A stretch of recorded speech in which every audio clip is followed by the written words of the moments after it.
Mr. Dutchy Beats. Yeah. But I haven't figured out how to lower the flipping. If I lower my the tripod. Yeah, remember when you come round mine to help? That would just fall apart, man. It'll go everywhere. Do you know what though? See, my tripod for years was like messed up, and it was just, it's still a little bit annoying now. And what I did, I just took bits of it out. There was loads of bits in it that just wasn't, that I didn't need. So I took those out. Once I did that, then it was a bit better. But yeah. I mean, how you been though? Yeah, not bad, man. This drink is disgusting. What is it? This Ghanaian drink, Alomo bitters, innit? Okay. So I put it in Coca-Cola, and it still tastes nasty, man. Is it alcoholic, yeah? Yeah. Yeah, okay. It's big in Nigeria, innit? I was doing it at the shop the other day, and I was like, is this any good? And the guy was like, yeah. So I was like, okay, go on then. But yeah, nah, it's horrible, man. Fucking hell. Yeah, I thought I'm a bit dry on the alcohol front. So I went to order my cider from Tesco's, and you got to update the basket online, yeah. And if you don't update it, then obviously they don't bring you nothing. So because I hadn't put nothing, I didn't press the update button. Well, I did, but I did it on the wrong screen. They turned up to my house with a big tray, and in that tray was just one packet of sausages. I was just like, wait, no food. That was like coming in at the end of one of my stories. I've opened the door and he stood there with his sausage out, and I'm like, wait, no, this ain't. I looked across the road and there was 3 nuns. Oh shit! Yeah, so there's no. I got like loads of bottles of wine. So not basically, but every time I do like something for these adverts, they always send you like a congratulatory bottle. Yeah. So I've got a few of those, man, where they've like, but I don't really drink wine. I'm not a wine drinker. No. Yeah. So, see, what kind of wine is it? Like what? I wouldn't even know, man. I did actually message Answer, because Answer runs a bar, a very successful bar. And he's a wine aficionado, a connoisseur, a sommelier, if you might say. I was like, yo, what I got to do with this wine, bro? And he's like, yeah, you can just chill it for 45 minutes before you drink it, and it will go well with like red meat or something. And I was like, he's like, but I know you're not gonna do that. I was like, no, I'm gonna. It's still sitting there, man. I ain't even touched it.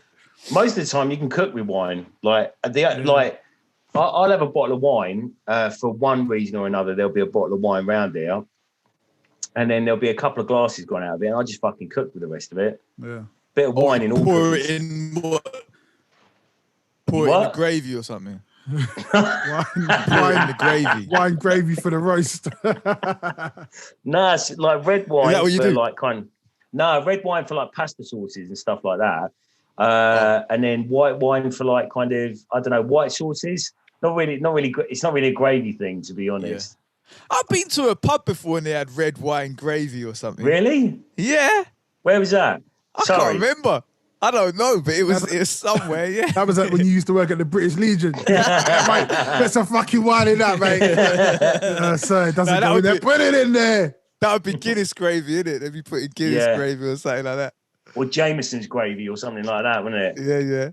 Speaking of the love of wine, obviously I don't want to start this podcast with our TV takes. We do that a lot. We'll save it to the end. But one thing I like about The Servant is like all the wine talk, even though I don't get any of it. But you can tell whoever wrote it loves wine. Yeah. That's all they pretty much go on about for the first season is fucking wine. Well, it's just like being adult, like kind of partial alcoholics as well, isn't it? When you get to a certain age, like certain people just become like kind of really casual alcoholics.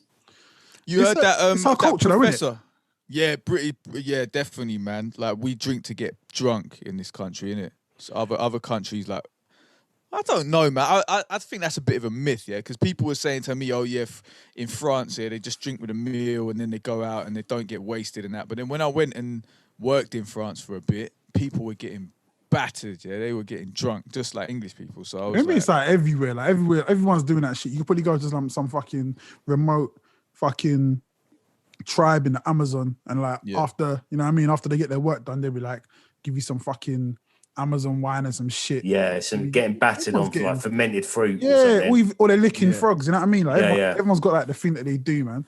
But it's the truth. You don't, when you're out in the street in like, I don't know, when you're out in the street in Barcelona or like Paris or something like that, you don't see as many like absolutely battered locals. That's fairly true. Like, you know, like you can go walk down any high street at 11 p.m. anywhere in England, and there's a girl with her legs in the air and her knickers showing, two blokes getting in a fight.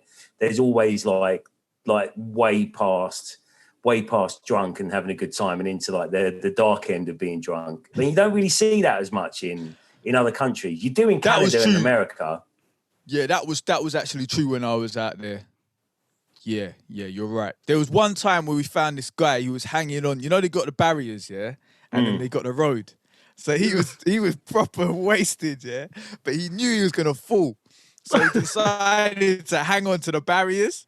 Yeah. But he was hanging on to the barriers into the road, innit? And this is a busy road in Paris, innit? So there's cars going like that. So then, like, me and this other guy, we were like, nah, he's going to lose his grip soon and fall into the road, innit? It was literally like he was holding on and his feet were against the thing.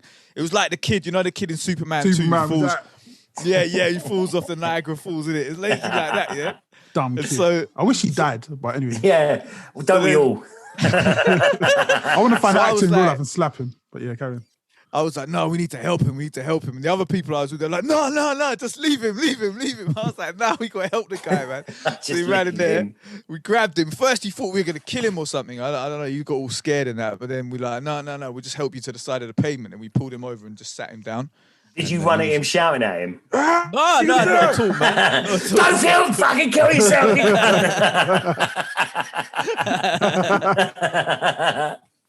It kind of goes back to your basic manner, AC, that you are quite aggressive with. Even if you're trying to save someone, they might think that you're trying to fucking kill them. Yeah, it was one time a girl passed out on the tube, and she was standing, and next minute she literally passed out because it was one of those hot days, isn't it? Yeah. So I've gone over to help her, and when she woke, she thought I was gonna rob her or something like that. She was proper scared, innit? I was like, no, I'm just seeing if you're all right and everything. But I think that's natural, innit? If you like passed out and then people are standing over you, first you're gonna be like, what the fuck just happened, innit? I swear that the one time I fainted, it was kind of, I say it wasn't scary, it was way more embarrassing than scary. So it was kind of like, wait, what the fuck just happened? So I was at a wedding with Corinne, at one of her friends' weddings. And it was a weird one as well, because some of my friends were there as well, like from school and stuff. So there's a lot of people around. And there's a mad hot day, And because I'm a fat cunt, I was wearing this shirt, but it was like super tight around my neck. So it was like, what the fuck is Terry laughing? I can relate, yeah. Right. So I'm wearing this shirt and it's like super tight around my neck, like cutting off the blood circulation a little bit, but not crazy amounts, And so we get to the reception and I'm thinking, you Michael Hutchins yourself. Well, it sounds like it, So we get to the reception and I'm fucking beating one off in the middle of the dance. So I got to the church early. I set up my stuff. So I got the belt around the door. Right. So I've gone to the toilet and I'm like, okay, I'm super. I feel really hot, but I think I'm all right. But I just feel kind of weird. And obviously, because I would know, like, yo, you need to go and sit down or something. So I'm standing up and everyone's talking and I'm just kind of like, you know what I'm like in those situations with other adults anyway. I'm always like kind of quiet and awkward anyway. So I'm just standing there.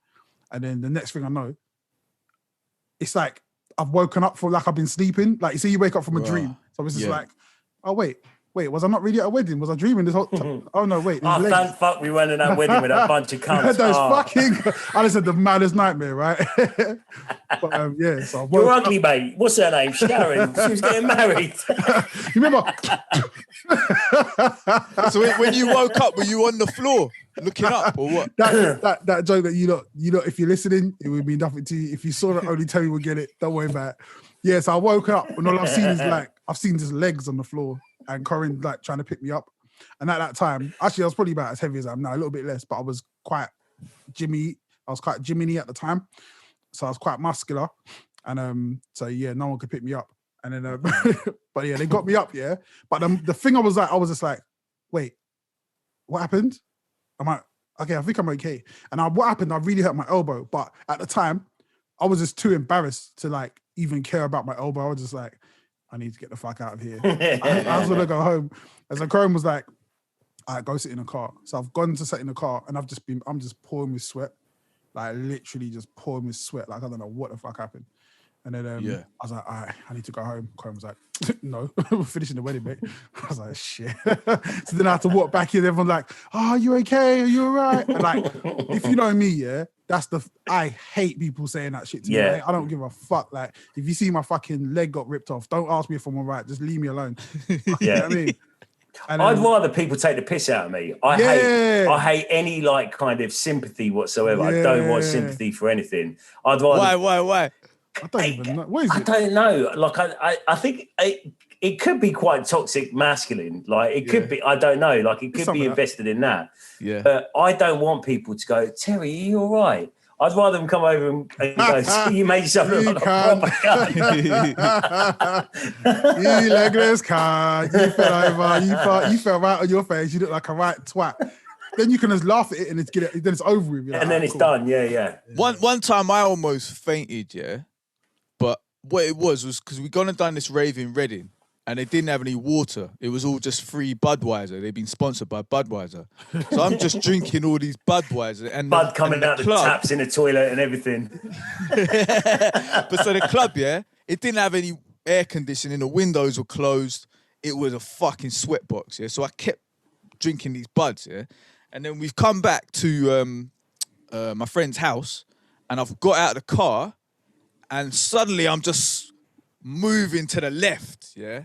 And I couldn't help. I was just like, what the fuck is going on? It felt like it was really slow and I was just moving to the left.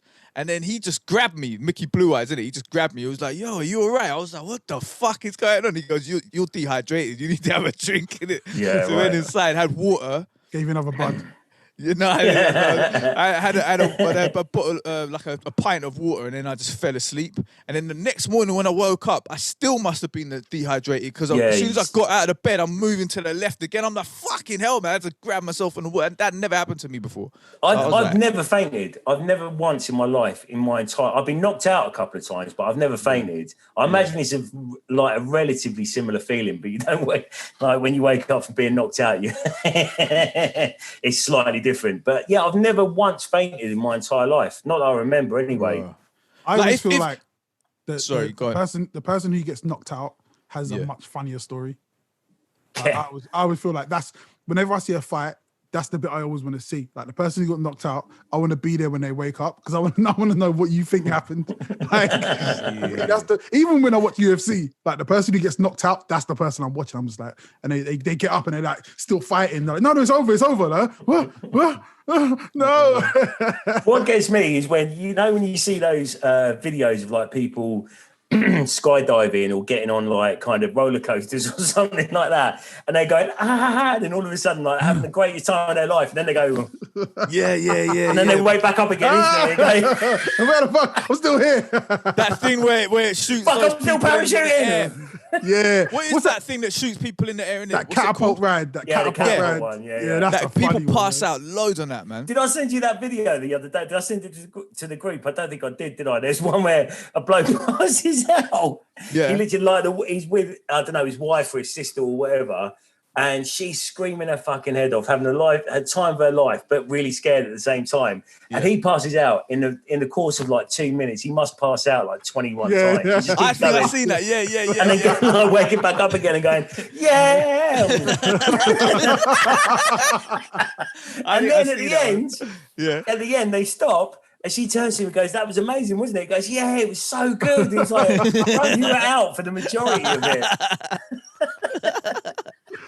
I remember one time I don't know if his counts as passing out. I was drunk, yeah, at his wedding, and I fell. Like my sister grabbed me, yeah, and she basically, it was like this wedding, right? And then I was wasted, and it was like they were doing all that Scottish dancing, Kaylee stuff or whatever, and then like I couldn't do it. I was all over the place. I was fucked, yeah. And I was like, why did you? I'd love to see you Scottish dancing. I'd pay good money for that, man. I'd pay good money for that. And then so I got to sit down. You have a kilt. And my dad gave me another pint Yeah, and that's the last thing I needed. I had about a bottle of champagne, 2 bottles of wine, and now he's giving me another pint or something, and I was fucked, yeah. And I was like, so I downed it. Then my sister comes over and goes, yeah, come and meet the bride, innit? So I've gone over to meet the bride and the groom. You haven't met the bride yet? No. And then a bottle of champagne and 2 bottles of wine. Big birthday cake, like the good fucking wedding cake. A wedding cake. 5-course meal. The wedding cake. We're not cutting that yet. We're not cutting that for another. We haven't even served the fucking dinner yet. The bit with the bride on. What? So then I'm standing there, and then suddenly, like, I don't know, everything started swaying, innit? And then my sister was talking to, I wasn't even talking to her, I was just standing there trying to stand still, innit? And then suddenly, I just seen white dress, innit? And I've fallen onto the bride, innit? And then, and then I've fallen down onto the floor, and my sister's looking at me like, what the fuck is wrong with you? I was like, how did you not know that I was that wasted, yeah? And then she's like, you need to get out now, yeah? She's like, grab me. And she pushed me out of the whatever, this big tent it was in, like, what they call marquees, innit, or something? Yeah, marquees. And it was like a hill, and I was just falling down this hill. And I got mud all over my suit, all over my shirt. My dad's come out. He just started laughing at me in hysterics, yeah? And then I've got up. And then on the way back, my mum was just gunning me, man. She's like, you're drunk. I can't believe you got that drunk now. And I was like, I'm not drunk. I'm fine, innit? I'm cool. Next morning, I must have had like breakfast. I just threw up everywhere. And then I was just throwing up the whole day. That was like, I think I was like, you know, like when you're, I think I was 14 at the time, man, innit? What the fuck? Yeah, that was my... These stories are mad, you know?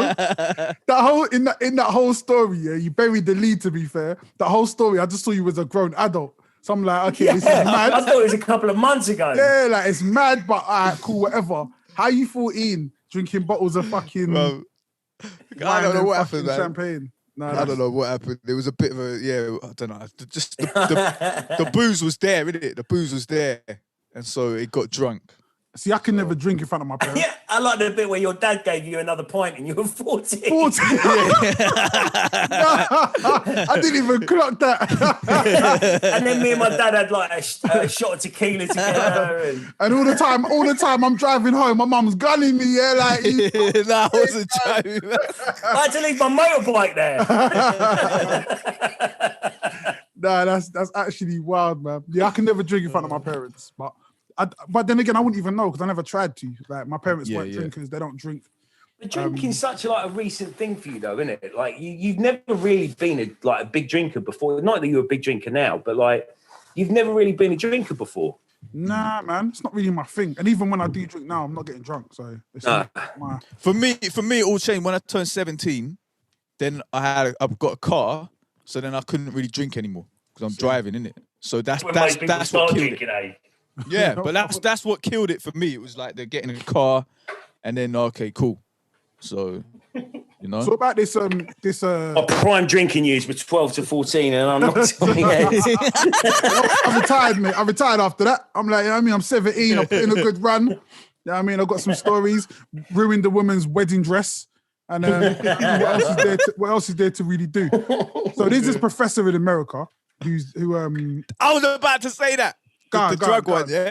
Yeah. No, listen, go on, you, because, Well, basically, he's a drug expert, and I think his doctorate is in, or whatever they call it over there, his bachelor's is in, I guess, drugs, the history of drugs, what drugs do. I don't know if it's I can't believe they give bachelors out for that. Is what? I can't believe they give like bachelors out for that. It's fucking amazing. You got to know all this shit in it, but yeah. So he made a statement saying, I read a headline at first. So all I saw was a headline saying, professor says that he uses heroin for work-life balance or something like that. And everyone was like, what the fuck? Yeah. And then I was like, let me dig a little deeper. Yeah. And when I say I dig a little deeper, I looked at like 2 different other links. And my man's he's a professor and he's on the brown, man. But in the one I saw, it said he likes nothing better than after a nice day of work. He likes to rack up some lines by the fire. But then I was like, who's doing heroin in lines? I was like, what's that all about? But then he obviously must be doing coke as well, isn't it? No, because people do heroin. Not that I'm an expert on it, but Yeah. it's the intravenous heroin that's like the big problem. Same as like anything intravenous, isn't it? Like that's where, because it gets into your system and hits your brain faster. Oh, so some people snort heroin in powder form. I think it's smoking, man. If films are ever to be believed, I have seen it in films, yeah. Because in Pulp Fiction, she snorted heroin and then had an overdose, innit? Because she thought it was coke. Because she probably did like a humongous, great big white, and that was that white China heroin, which is notoriously fucking strong, isn't it? Oh, so maybe that's what this geezer's doing if he's doing that. I don't know. Maybe I don't know, but I think you can sniff or intravenously fucking inject yourself with absolutely anything, can't you? I mean, you probably wouldn't have much luck sniffing weed, but like, yeah. I think like with that guy, he was saying that you should legalize everything and then help people like with a problem. Yeah, rather than criminalizing it. And I agree with that. I agree with that as well. Like, because you can regulate it then as well. You wouldn't have half of these people dying or having like overdoses or stuff like that. Because what's the stuff they fentanyl that they cut like a lot of the drugs with nowadays, because it's not regulated. Like you get people getting cocaine, like the first time getting cocaine, or even pills, which yes, cocaine is a shit drug, but it's not the most addictive drug, and it's not the most harmful drug either. It just turns people into dickheads. It's when they turn it into crack, it's a bigger problem. Because there's people that say that cocaine isn't that addictive at all, which I would never know because I've never done it. But like from the people I've seen, from the people I've seen, like I would say it is because they lie about it. Like when you say to them, okay, when's they're like, yeah, I'm getting off the gear now. I'm getting off cocaine. Why would they lie about it? Because they're junkies, isn't it? They're addicted. They don't want to admit it. It's not necessarily the addiction. It's the social stigma around it. What, being on cocaine? Yeah, because alcohol is more addictive than cocaine. It's been proven time and time again. Yeah. I think alcohol. And you ask someone when's the last time they drunk, they'll be like, "Last night, mate, I was down a booze jar. I put about fucking 10 pints in my face." It's the social construct around each one of these things that makes people lie and cheat. But there's the cocaine chic, innit? There's the cocaine chic, innit? Like so certain people out, because what happens with me when people find out. Like maybe they're around people that do coke all the time and they're thinking, it's part of being a human being is to just get off your fucking face on cocaine and shit. No, it's not part of being a human being. But I mean, that's what they might, you know what I mean? They're used to being in circles like that. They're used to being in them circles, innit? So then when they kind of like, if they're rolling with me and I'm just like, I'm not into that, I think it's fucked. You're wasting a lot of money on that. Your life's fucked right now. You're such a Debbie Downer. You know what I mean? You're not Thanks, really like your kid's been taken off you. You're not really doing, get off the fucking drug. Then they're like, I'm gonna get off, but then they start lying to me. I'm like, okay, so how? It's because they're embarrassed. It's not. Yeah. It's because they're embarrassed because you just gave them a fucking humongous guilt trip, and that's why they were embarrassed about it. If you'd said. I wouldn't say it's a guilt trip. It's the truth, isn't it? It's just the hard truth. So, and the truth is never nice. Never nice. The truth is never nice, isn't it? No. So. I mean, the through the various things that I do, I know a couple of quite heavy, like kind of drug addicts, or ex-drug addicts, or people in recovery in various various like levels of recovery and stuff. And more often than not, it's not the cocaine. It's the crack that they're addicted to. They'll do cocaine as like a little, when you go to the pub and you do a little shot or something like that. But your main drinking is like the vodka or whatever. Cocaine isn't seen as like by itself, like just straight cut cocaine isn't seen as like the most addictive thing in the world. It's when the chemical balance of it changes into crack, then it becomes the massive problem. Yeah, I mean, with the people I know, like they would be on a good earner, from what they're doing, but they've got a 500 to $1,000 a week coke habit, and so now they're not on a good earner. Even though they're on a good earner, they're not saving any money. They're fucked. Their finances are fucked, and they're always asking people to borrow money all the time. So I think that they have got an addiction problem. With coke. Yeah, I mean, it's all down to your personality as well, I suppose. Yeah. But it's well known that cocaine in itself is, I mean, anything could be addictive. Yeah. it's well known in itself that cocaine isn't as addictive as alcohol. Right. Yeah. Not as addictive as, say, like the on the scale. I'm no expert at this, by the way. I've just done a bit of reading on it. You're not fucking on Dr. scale. Yeah, I'm not fucking Dr. AC. On a scale, things like opiates, like heroin and stuff like that. Depending how you take them, if you take them intravenously, if you smoke them, and the way they actually hit your bloodstream and your brain, that's what makes them really, really like kind of addictive. I don't know if this is a thing, but sniffing heroin probably isn't as addictive as the other two like versions of it. But it's the same as what's it called? Crystal meth. Like sniffing crystal meth isn't nearly as addictive as smoking it. Sniffing crystal meth, people do it like it's an epidemic. Loads of people do it, but it doesn't hit your bloodstream as fast. People probably intravenously inject it as well. I have no idea. But the main thing is people smoking it, and that's what the fucking problem is. Like that's the big problem. See. The social thing is a mad thing, yeah. So when I first moved from Luton to Watford, that was the first time where people around me just did cocaine like it was coke, like it was like the drink, like and of all ages. I'm talking. So I was young at the time. So I was like 19. But even people younger than me, they were just like, it was like a normal thing. The place where I worked, the manager would be doing cocaine in the place, like, and you would get there in the morning, like on a Saturday morning, and he'd been there all night on a Friday night. Him and the assistant manager doing coke, and like it'd be like what? This is just it's like it's what we do, man. Like I think I read an interesting article on Nigeria about this thing that I'm drinking, this Alomo bitters thing. Yeah, so it's popped off in Nigeria. So what people are doing, they're drinking it with no alcohol beer. Yeah, they put this into the no alcohol beer. Right, and what he was saying was because they were researching alcoholism in young people. Yeah, and a lot of the people, they're saying that they drink their alcohol to get them horny so they can feel like fucking. Yeah, but they were researching. They went deep into the research, and they were saying the problem is a lot of men, if they're slightly, if they're a bit tipsy or whatever, it stops them orgasming or ejaculating. So then they'll start pounding the woman's walls in. And then the problem is that alcohol as well, right?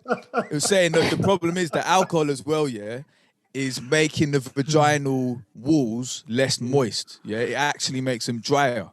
So although it makes the woman more horny, that the vaginal walls are more dry. So therefore, the dick does more injury to the pussy, yeah? So they were saying that people think that having the alcohol is good for sex, but in actual fact, it's not. That was very well explained. Thank you. What the fuck is this podcast? I don't ever want to hear pounding walls again. The fuck, man. See, I didn't write it. Just the fucking professor wrote it, man. But was it the one who's on heroin? Like he needs to fucking sort his life out. No, this is like a doctor in it. They're interviewing all of these students. See, this is why we need AC to be on the podcast. That's true. His breakdown. But Terry's been taking a piss out of me because I'm addicted to Pop-Tarts, so I thought I'd bring a little range here so you can see what I'm working with. Yeah, let's see what you got. Yeah. We've got the pretzel ones, So what are pretzel ones? Are they shaped like pretzels or do they taste like pretzels? They're kind of they taste like pretzels. These are got chocolate in it. Nah, you can get chocolate ones though. There's chocolate pretzel ones. Is that cinnamon then? Or does it just literally taste like a pretzel? Oh, it tastes like, I guess because it's got like on the top of it, it's got kind of like pretzel-y type pastry, like the pastry on the outside of a soft pretzel. It's got that on the top of it with the icing and like the salt as well. So it's like the salty sweet one. We got these ones, cinnamon roll. Yeah, sick. Quite similar to the pretzel, but not as nice. Not my favorite. Yeah. We got these bad boys. You know what I mean? You need these ones for breakfast, man. What's that? They definitely look like breakfast ones. The unfrosted blueberry. We don't really like the frosting, to be fair. Then we got these limited edition Fruit Loops. Oh shit! Where are you getting these from? Some American candy website. Are they made by Kellogg's? Yeah. So like the Kellogg's bars, isn't it? those bars that you get that have the jam or the blueberry one, do the Pop-Tarts taste like that? No. No. Nah. No, there's a hell of a lot more sugar in a Pop-Tart. Way more. Have they still got that, the American sweet shop in Watford up the top of the Harlequin Centre? Probably haven't been there for years, to be fair. Obviously, we've locked down all that stuff, but it was there last time. Of course, yeah.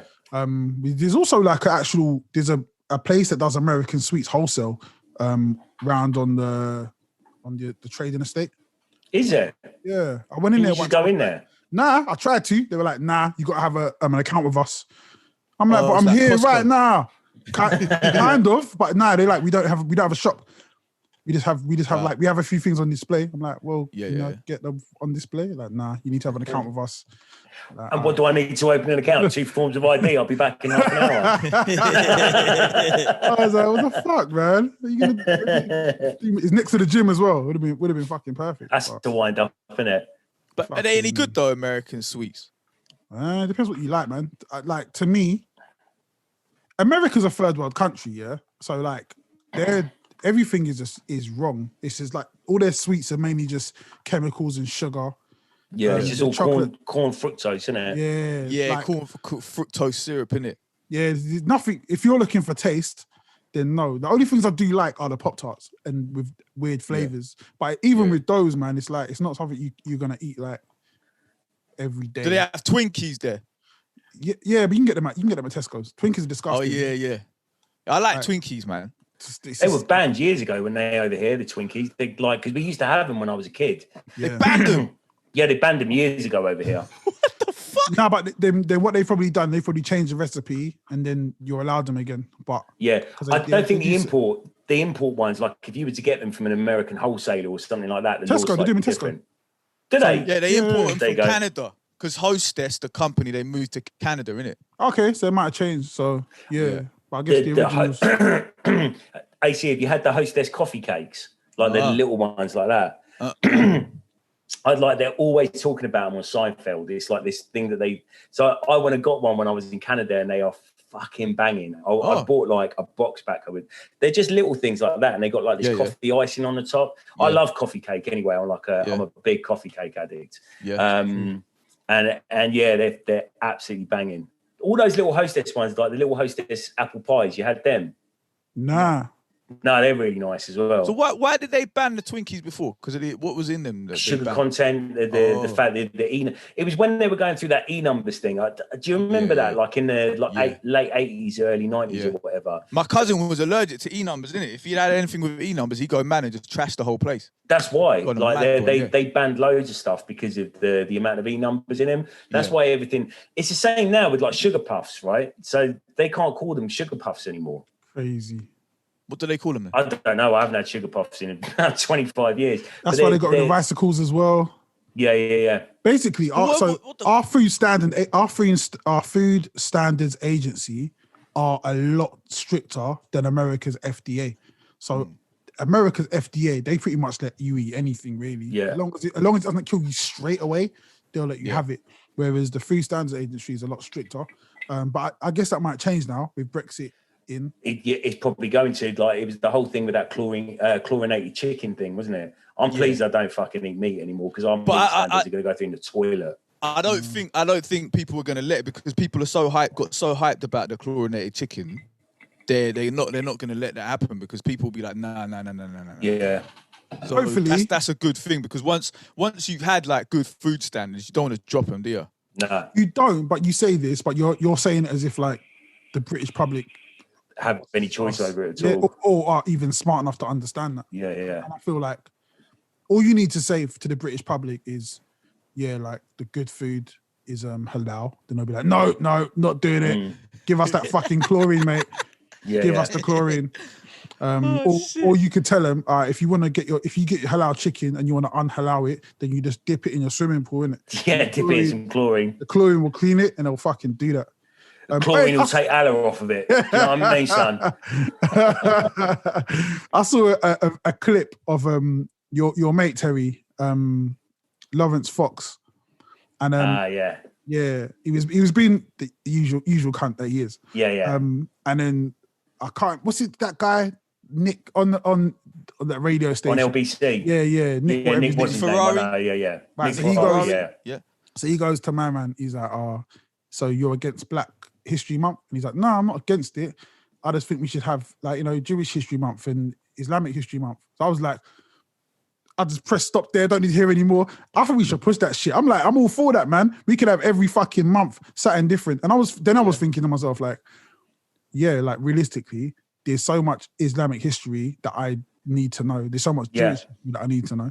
It's like it's the only thing he's ever said that I was like, that's cool. No one will have a problem with that. So sometimes a bit of sense comes out, but the thing about that is because of white supremacy, you would have to have Jewish History Month. You'd have to have Islamic History Month. If it turned into something where we were actually celebrating, like if all of this was actually part of world history anyway, if this was all of like kind of incorporated into world history, then yeah, fuck it. Let's celebrate. Let's have a month every month where we celebrate someone's history that focuses on it. Yeah. Not just like you have to go to this specific month to find out these things about what Africa contributed to the world. But yeah, why not? I'm well up for that. I'm well up for like having Jewish History Month, Islamic History Month, whatever. Or like, if they just taught it well-rounded all the time. Yeah, they should have Native History Month. They should have a History Month where it's just about the native like kind of people all over the world who are the most forgotten people everywhere in the world. There was actually a company that I used to do some work for, and one of the initiatives that they were pushing was called All History All the Time. And they were actually trying to get rid of Black History Month for that. They were like, we don't need, we want everything. We want to know about everything. But I guess it becomes hard because you got to figure out what do you bring in, what do you leave out? You got to build a curriculum around it. Actually, it's not hard. It's just a lot it's of not work. that hard. Do you know what it is? Yeah, when I was at school doing history, because the schools can choose. There's all of this stuff. A lot of stuff is there, but the schools choose what each. Because I remember speaking to people from other schools, and they were like, "No, I didn't do that part of history for GCSEs, or I didn't do that in A level." And I'm like, we learned about the British Empire, we learned about this, that, and other people didn't. They did different parts of history. So it all depends on the school as well. Yeah. So that's another problem you got. But going back to like kind of say Jewish History Month. If we're just talking about the British Empire, British history and stuff like that, potentially all you're going to know about Jewish people is World War II. Yeah. Like you're going to know about genocide. And if you look a bit deeper, you're going to know about the Jews leaving Egypt and stuff like that. You're going to know about 2 genocides. But what else is there to know? Like if you go on the internet, I know there's a lot to know. I didn't mean to say it like that. There is lots to know. I think like because my mum used to work at a Jewish school, innit? So and my mum is like she's someone who's been interested in Judaism forever, ever since I could remember when I was little, and kind of lives her life as if she is Jewish. But even like little things like learning about the Maccabees and all the different holidays, what all the different Jewish holidays mean, all that kind of stuff, I've always found that like really, really quite fascinating. Somebody wrote something, it's really, really sad actually. So this woman had a little girl who died. She's only 12 years old, but in the post she must have written God bless, but she took the O out and just put G-D. So everyone was in the comments like, what's that about? Why are you doing that? Obviously it was the wrong place and time to do that. Someone's talking about they just lost their daughter. But it was basically said that anything where you're gonna write, so Jewish people won't write, a lot of Jewish people won't write the name God, then won't write the name of God or the word God if it's something that's going to be thrown away. So if it's like on a piece of paper or online, that kind of stuff, because it's socially seen as holy. And then someone else was like, yeah, we're like really and truly, it's the same with Allah. You shouldn't write it on a piece of paper that's going to get thrown away. You wouldn't do that.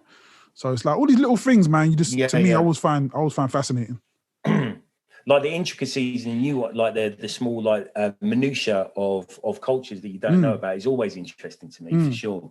Yeah, one of the things that killed it for me, I think I put this in a rap as well. When I was learning about this is Islamic history, talking about alchemy, algebra.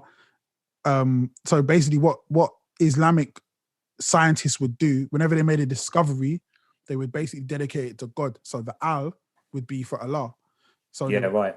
In everything. So like in our maths, it's algebra, but it's the hours for Allah. I heard that alcohol comes from al-ghul, which means demon's head. So I don't know if that's from the same place. I don't know, because we ain't got Islamic History Month, bro. Yeah. I'm speaking Tommy of Robinson knows that. I remember my mate, he used to get drunk all the time, yeah. Yeah. But then he was a Muslim and that, and then I'd be like, because he was trying to get off the drink. I was like, yeah, it does turn you into a demon, bro. When you're drunk, you become a fucking demon, innit? And I was like, al-ghul means demon's head or whatever, and boom, that's what it does to you. And he was like, yeah. Like that day you fell on the bride. And then demons. So you definitely cured him. I think, yeah, like, you're right, Terry. Like, alcohol is like one of the worst, man. It is, because it's completely socially accepted. I'm not against, like, I love a little bit of a drink. I don't actually drink that much, to be honest. Like, I never drink at home. I never drink when I'm alone. I haven't, like, I told you the other week, like, I had 2 drinks while I was doing that set the other week, and I was drunk as fuck. My hangover kicked in while I was on the train on the way home, and I felt sick the entire day, next day, and I had 2 pints. But yeah, because it's socially acceptable, I had this big discussion with this fucking idiot down at the party, like, during the summer. And he was like, we should just not spend any more money on these fucking drug addicts, let them die in the street, like they can go pick them up, put them in a wooden box and bury them and blah, blah, blah, blah, blah, like that. And after he just got through telling us about how much he drunk down, like how much he used to drink down the pub before lockdown. I'm a law-abiding citizen. If it was a war one, I'd be on the front line with him. Yeah, exactly that. Turns out, I shouldn't really say this in public, but it turns out that he's not a very nice guy either. Like I was willing to throw fists with him at the time because he was winding me up so much. But think of one of the worst things you can do. Yeah. This guy has done it and is on a register for doing it. Yeah. Do you know? This doesn't surprise me. I feel a lot of people with these kind of outdated opinions on these kind of things. I just feel like they just all go in that box, man. That shit just goes together. It's like, you could do that and you could do that. It's the same. To me, it's all kind of the same path, man. The same road. It is. If you have no empathy, because he was talking about like drug addicts dying and the NHS shouldn't help them. They're a draw on the NHS. But I said to him, well, what about with you and your diabetes? What about you and your these are all choices that you've made. These are all choices that you've made during your life to be the person that you are. What about like when? What has he got? Type 2 diabetes or something? Yeah, that's what he said. I got it out of him that he had type 2 diabetes, and I was like, well, that's your choice. Like that was your choice. The NHS should look after you in the same way that they should treat all. Like I know not a lot of people. There are some people that agree with me on this, but I think drug addicts should be treated medically, not by the law.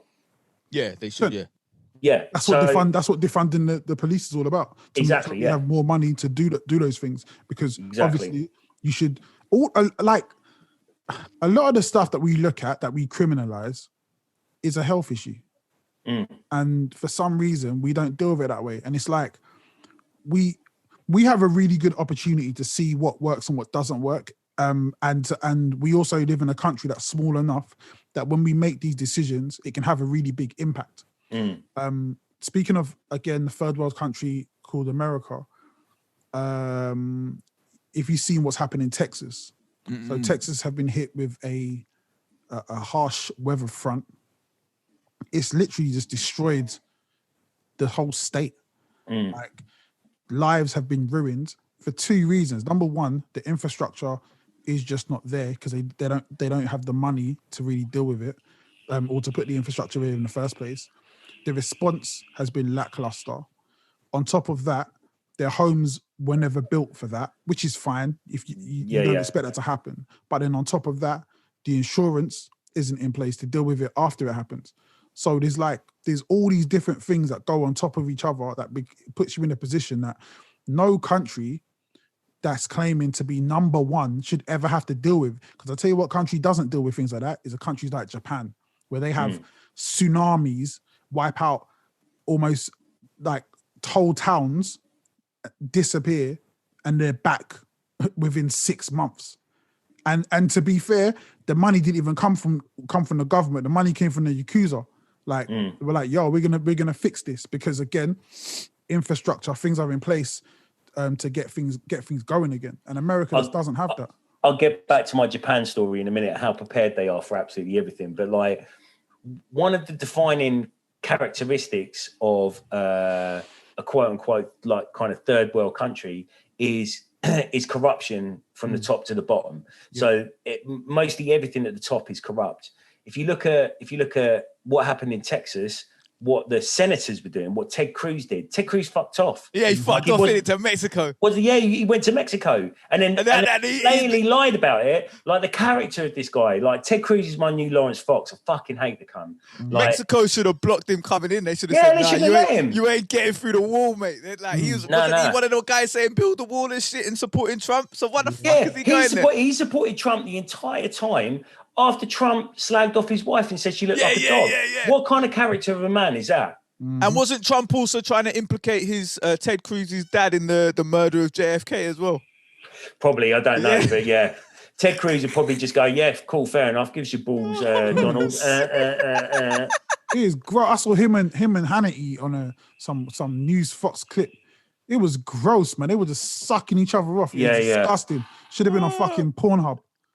Oh shit! But I heard as well, isn't it like the thing got fucked up as well because they sold off all of their the power infrastructure to private companies or something? They've done this all over. Do you realize that? I saw this. I posted it up on Twitter this morning, and it was saying how 68% of America still deals with blackouts. Yeah, right. I've in my whole life, whole life. I'm about to be 40 this year.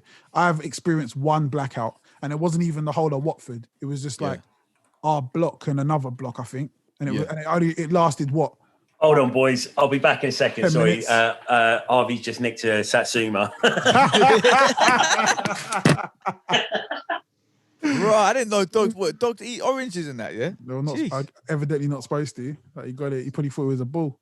Yeah. That's the thing, man. I think like one of the problems with America is this idea, if you keep telling people that they're the best, then you and they believe it, then you don't have to put the infrastructure in place for them to be the best. Yeah, because they got nothing else to compare it to, innit? And did you see that?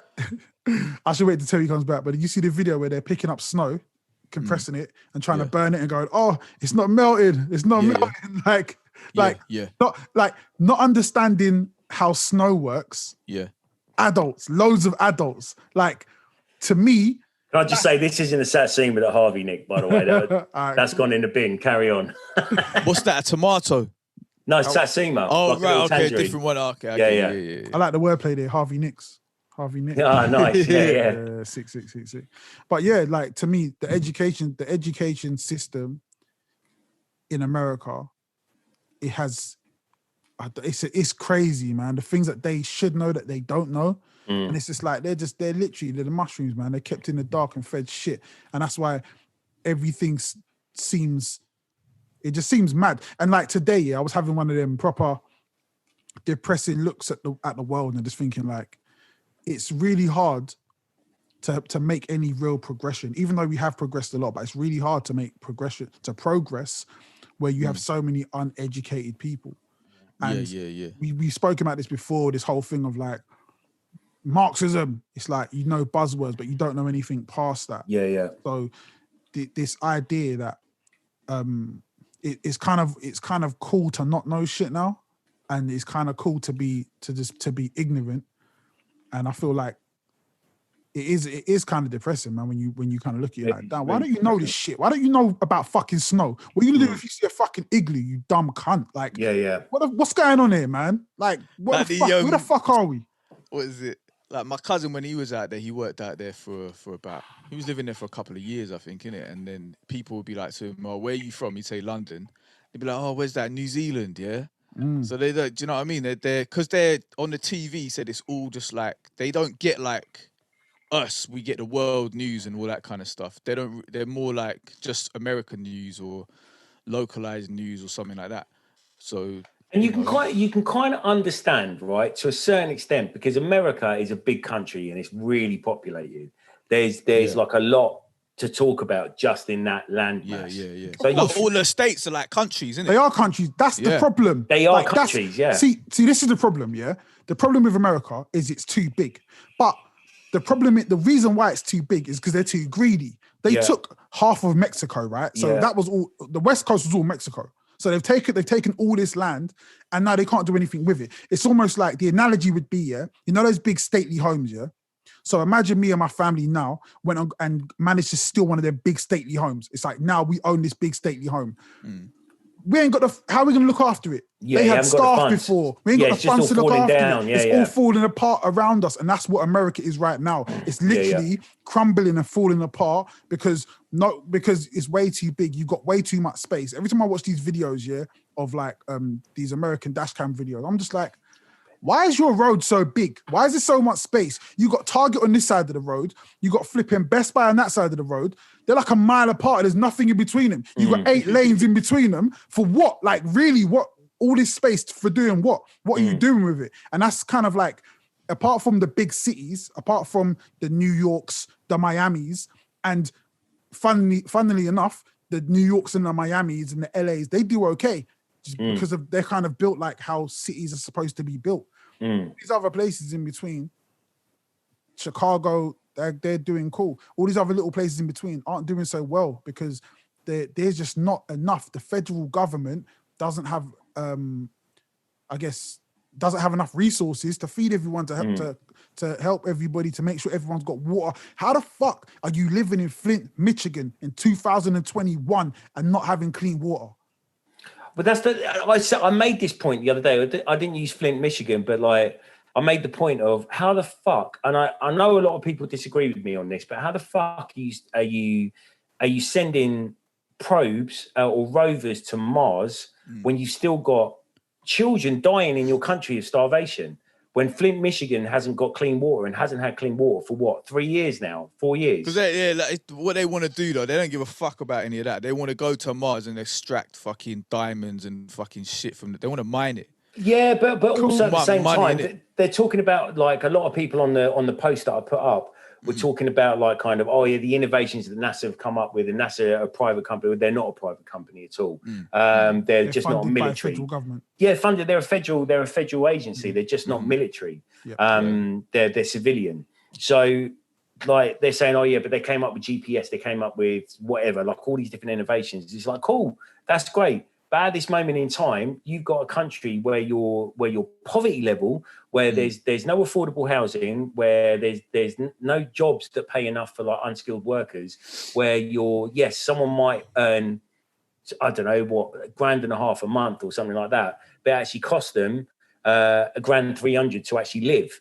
So these people are on the poverty line. These people are starving just as much as anybody else in the world is starving on the poverty line. But you could throw stats and go, boy, they're earning $50,000 a year. And it's like, it sounds good, but it's a load of shit. Same with doesn't over mean here. that they're not in poverty. Yeah, it's exactly the same thing here, man. It's exactly the same thing over here. Like, you earn $35,000 a year, and it's like, that sounds good. No, it's not good. Like, if you're living, and this is the attitude where like people are going, well, how can we have poverty in England? All these people have got jobs and blah blah blah. Or they've all got smartphones and they all go down and smoke their fags and stuff like that.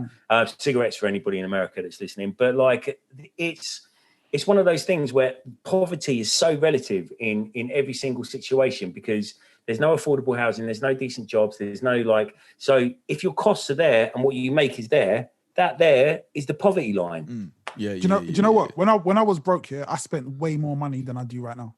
Like it costs a lot of money to be broke. Like, it is not cheap to be broke. I was thinking of doing I don't know, man, maybe doing a documentary on some of this. It costs a shitload to not have money because all the bank charges, yeah, exactly, or your credit card fees, or your late charges on kind of bills and shit. Yeah, when you haven't paid your bills, like all that kind of shit, and then the debt that you get into when you take loans, or the interest on top of those loans is going to be absolutely fucking astronomical, crazy, because you haven't got a very good credit.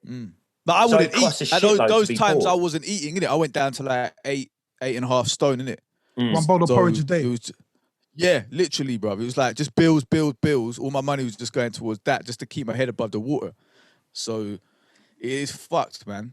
Can you pay my bills? Can you pay my telephone bills? Yeah. Can you pay my automobile bills? Even bruv, even like, you know, when you're saying about the If you buy me some going porridge, to we can going to Mars and chill. shit, yeah. Sorry. You know what you're saying about going to Mars, yeah? Yeah. When you look at that, yeah, the thing that I think that they want to be doing in space is, instead of like going to Mars and shit, if they're going to spend money on something in space, they should be spending it on defense of the planet. Like, you know, I'm not saying from aliens, but I'm saying Here we go. I'm saying from like asteroids. a meteorite. Yeah. Do you know what I mean? Because we've got that asteroid belt in it, and shit is just coming out of Yeah, it. They need to have like some cameras trained on fucking space that can track these fuckers. Because some of them just come out of nowhere, and we're like, whoa, we didn't even see that one, and it just went past us. And if one of them hit, that's it. We're all fucked. That's it. We're done. Yeah. You know what I mean? They need to develop like some. Moment, to be honest. Yeah, be like, you know what? Fuck it, man. Yeah. Let's cut our losses. Like, because what they can do in it, they can launch like missiles, not to hit that asteroid, because then it would make it blow up into smaller bits, and it could just. What they do is they blow the. Yeah, no, they blow the missile up near it, and then the asteroid gets hit with the shockwave, and it moves. No, that's not what they do. No. What they do, they get guys who can drill into people who drill into the ground, didn't it? Yeah. So they're going to chuck Bruce Willis up there. Yeah, they get Bruce Willis, and they'll go out there. They'll just fucking punch it, man. They'll be like, yippee-ki-yay, motherfucker. Knock it out, and then, I mean, like, it'll be sorted, man. Don't worry about none of that. But the thing is, talking about defense, I mean, yes, a lot of money goes into NASA. Yeah. In the billions, fucking trillions go into like kind of the American military. Like, for what? For what? Do you know why though? All right, so if you're a gangster, yeah, and you do a lot of fucked up shit, a lot of people want to kill you. And one of the biggest things, like if you're on road, you will know where your money needs to be spent is on weapons. Like you have to buy weapons. It's not about the. So I just need to piss. All right, cool. Do your thing, man. It's not about the cars and the gold and all that kind of stuff. You need to buy guns and you need to buy ammunition, because you've been a cunt and people want to kill you. This is the situation that we are all in, as whether it be England, whether it be America, India, Pakistan, China, Japan. All these situations where ego, we can call it toxic masculinity, where it's just like, man, sit down and really just talk about these things, man. Deal with things in a different way. We can't really be going into this next age doing the same things we've been doing, because when we look at the past, we look at things and we say you're acting like it was barbarian ways, like. And we're still doing the same things. Yeah, still doing the same old shit. And I feel like, again, if we can just not even be like real hippie about it, but it's like if you can come to a place where you can actually talk about things, and Trump's done a lot of bad things and whatever, but and obviously the way he got at Obama for trying to do the same thing was a bit weird, but him speaking to Kim Jong-un, and going, yo, we're both sick cunts, let's like chill for a second. Obviously, what they're doing is wrong, and obviously he didn't fix the problem with what's happening in North Korea. He just kind of said, I'm gonna let you do your thing, you can still persecute your people, but just don't attack us and we won't attack you. Yeah, on the offside of that, all he really managed to achieve was to cool down I mean, it is wicked that he did. Like, there's a few things that Trump did that I haven't got a problem with. One of them was that thing. Like, I mean, I'm sure a few more cynical people, and I'm pretty cynical, but I'm sure more cynical people would say it was just a press opportunity or whatever. But yeah, all it cooled down was really like the kind of the as you're talking about, like the possibility that they're going to fire launch a missile at America. But he still could launch a missile at America. Well, mind you, no one's seen him in a year, have they? Yeah, I don't. He's supposed to be dead. Well, they think his sister killed him or something, innit? No, apparently he died of like health issues. Apparently, like while I was reading about it, he had like rampant gout. Apparently, was one of the things, because he didn't eat anything apart from cheese and wine. You never What had a the fucking. fuck? You never had a Satsuma. Never had a Satsuma. Because Trump was calling him Rocket Man all the time, innit? Yeah, because he's got loads of rockets, isn't it? Yeah, that was cracking me up when Trump was like, "Oh, Rocket Man's done it again," and that was funny. Yeah, But see, like, obviously, we're oversimplifying the process. Yeah, Yeah. we're not fucking diplomats, AC, or doctors. But what I'm saying is, there's like, We're not there rocket needs to doctors be. here. We're not rocket doctors. We're not fucking rocket surgeons. But there needs to be another way of Hold on. There's my sampler. Oh no, fuck, he's turned off. No, it don't matter. Cool. Carry on. Yeah, like, so to me, there's other ways of dealing with things, and we're spending way too much on defense. And it's that whole thing of, okay, if we're spending money on defense, who are our enemies and why do they hate us? What can we do to fix these problems? Like, and I just don't think it's ever really been tackled in that way from my point of view anyway.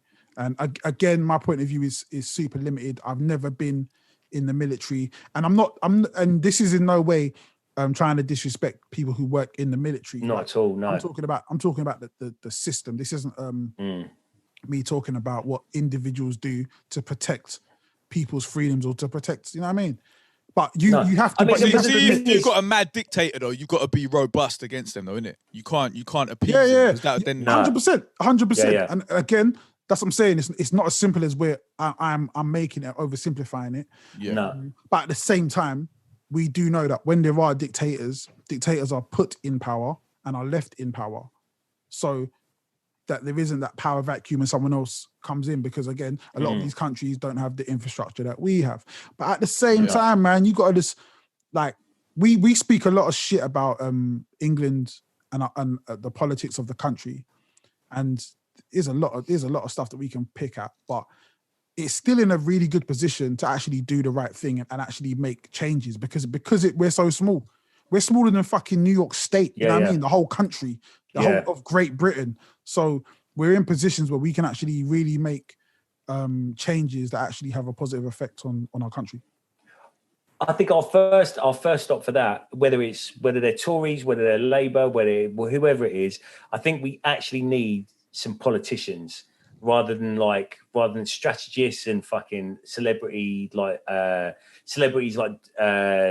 fucking Johnson and stuff like that. We need people who will make like kind of good political decisions in place, because at this moment in time, none of it, I mean, it's hard to say this, like in the middle of a pandemic, as to what the best like kind of political strategy will be for this country moving forward post Brexit, because that's not even fucking being talked about at all, really, in the last like kind of year, to be honest.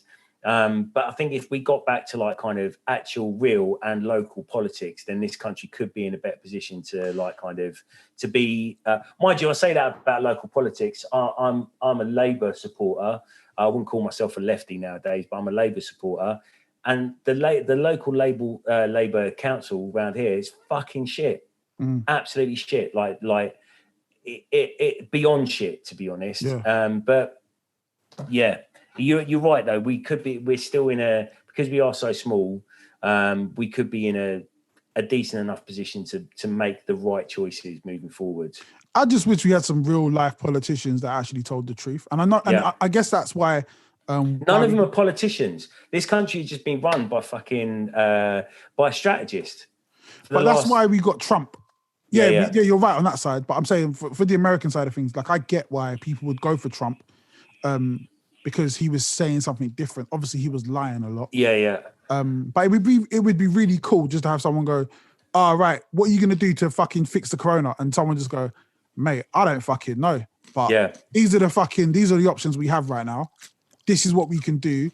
We're trying to mitigate fucking plunging our economy even deeper than it actually is. We're trying to juggle 1,000 balls here. So can you just please climb up my fucking ass while I sort this out?" And I think people will respect that way more than this fucking bumbling cunt trying to please everybody. Yeah. And like, I don't know, man. Politics. Well, that's what he is. He's trying to, like, I don't even know if he's trying to please everybody. I think he's just trying to please Tories, yeah. I think and not even like the kind of Tory voters, to be honest, just the Tory like kind of backbenchers more often. Yeah, I mean, like, he didn't want to do any kind of lockdown to begin with because but it would affect the economy. All he cares about is his mate's money, innit? Like everyone's money. You're the big people who are gonna get the dough. So when he finally had to do it and realised, oh shit, there's all these fucking people dying everywhere. The NHS is going to be over, what do they call it, swamped with like, they're swamped, not going to have enough beds and shit. Then he had to do it, innit? But then he tried to get out of it, and he's just done half-hearted measures all the time. Well, that was the thing with the Christmas lockdown, wasn't it? They were saying about the Christmas, like whatever, like the bubble over Christmas, that people could kind of go see their families or whatever. Hey, see, I'm not fucking eating on the fucking podcast, bro. Hey, what did you say? I know you. I can hear crisp on the podcast. What's going on? If you're gonna eat, make it soft like a satsuma. You know what I mean, man? Put the mic away from your mouth at least. I was holding it away. I was like that. It's the KFC flavour. All right, oh fuck me. Do a little test, right? Put one in your mouth and hold the microphone. Me and Jen will stay silent. All right, hold the mic. See if we can hear you. All right, one sec. Take the microphone away though. We'll take it away, yeah. Yeah. I can still hear that motherfucker. I can still hear it. It's super loud. Yeah, you be crunching like a motherfucker. Yeah. Crazy. That's because they're Walker's Max, innit? So they're crunchy. Maximum crunch. These are suitable for vegetarians as well, you know, but they don't taste that much like KFC. Now, most of those crisps are suitable for vegans and vegetarians. Like they're like, do you know what is, which blew my mind, and I haven't stopped eating, which I really should stop eating? Chicken pot noodles. Yeah, pot noodles. For beef and tomato pot noodles. When I was vegetarian, I used to live on those, man. Like the amount of things I found out that was vegetarian, I was like, wait, what? Yeah. Yeah, when I found out the chicken pot noodles. Frazzles as well. Frazzle crisps. Yeah, man. Yeah, fully vegetarian. Yeah. You're good once you get those. Well, they just flavour it with paprika, innit? And they say it tastes like bacon or something, or it tastes like beef. But yeah, going back to the problem with America and our country, and we kind of, especially looking at Texas right now, you kind of have to lay the blame on capitalism. Yeah. And not capitalism as a blanket statement, yeah, because I feel like I'm a kind of person who feels like these different systems can work when used correctly and when used honestly. But whenever you start to become dishonest with them, then they don't work anymore. Because they were never made to work dishonestly. They're made to work honestly. Like you can say you got a car, yeah, and my car is made, my car could do 140 at a push, but it ain't really made to be doing 140 all the time, innit? And we're in a position where we're pushing 140 all the time, and then we bring it to the mechanics, and then you go, how fast you been driving, mate? And you're like, nah, I never go over 30. And then we're like, right, okay. And with all these systems, there's a lack of honesty in place. Yeah. I feel like this lack of honesty is everywhere in our society. It's like it just goes through everything. Everything's a fucking lie. And no one, that's why it's really hard to have honest conversations, because what we do is we go, I'm left wing, I'm right wing. This is the party stance. This is the line we take. And regardless of what anybody says on that side, I am with that. And it's just like, that's not how it should be. Like, no, but regardless of what anybody says on that side, I am publicly with that, but behind the scenes, I'm probably not at all. And that's going back to the capitalist thing. There isn't necessarily the biggest problem with the idea of capitalism. Like they're same as any kind of system. Yeah. It's when you turbocharge that, like you're saying about your car, when you turbocharge that, and it's not meant to be turbocharged, when they're selling off like all the like kind of big utility companies, or like the stuff like that for gain, for money, but so when an emergency happens in somewhere like Texas, they're just so underprepared. Like there's no prep, there's no like kind of resources there still available, because it's got sold to some company that are based in wherever, or it got like it was one of the like kind of senator's friends that it got sold to, and they've like kind of neglected it or whatever. That's when the bad version of capitalism kind of happens. It's like cronyism. We can talk about it over here. We just 100%. Criminal motherfuckers. Matt Hancock, innit? Matt Hancock, man. Yeah.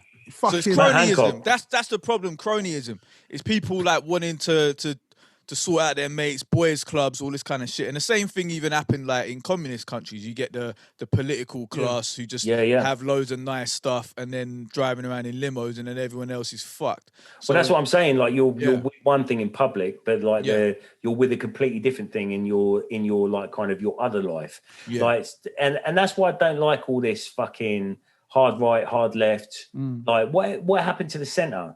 Like I know, me personally, I'm a humanist, right? I'm down for whatever benefits everybody in the biggest, like in the broadest sense possible. Like, but I was having a conversation. I've got to be quiet because it's my upstairs neighbour. Like, I was having a conversation with my upstairs neighbour the other day, and one thing led to another, and she was talking about like kind of anti-Semitism on the left. And I was like, well, traditionally, there's always been anti-Semitism on the left. You can't deny it. And she's like, no, it's a complete lie. Like, Jeremy Corbyn wasn't anti-Semitic. And I'm like, well, I don't think Jeremy Corbyn was anti-Semitic, but he was retweeting anti-Semitic accounts because there is an inherent anti-Semitism that's always existed on the left. And that's the thing. If you're so blinded by your position, by your like kind of partisan position, to say that I know I'm a lefty and I'm here and everything's brilliant here, and everybody else is shit. Or if you're on the right, I'm here, like we're into this, and then everybody who's not into that is shit.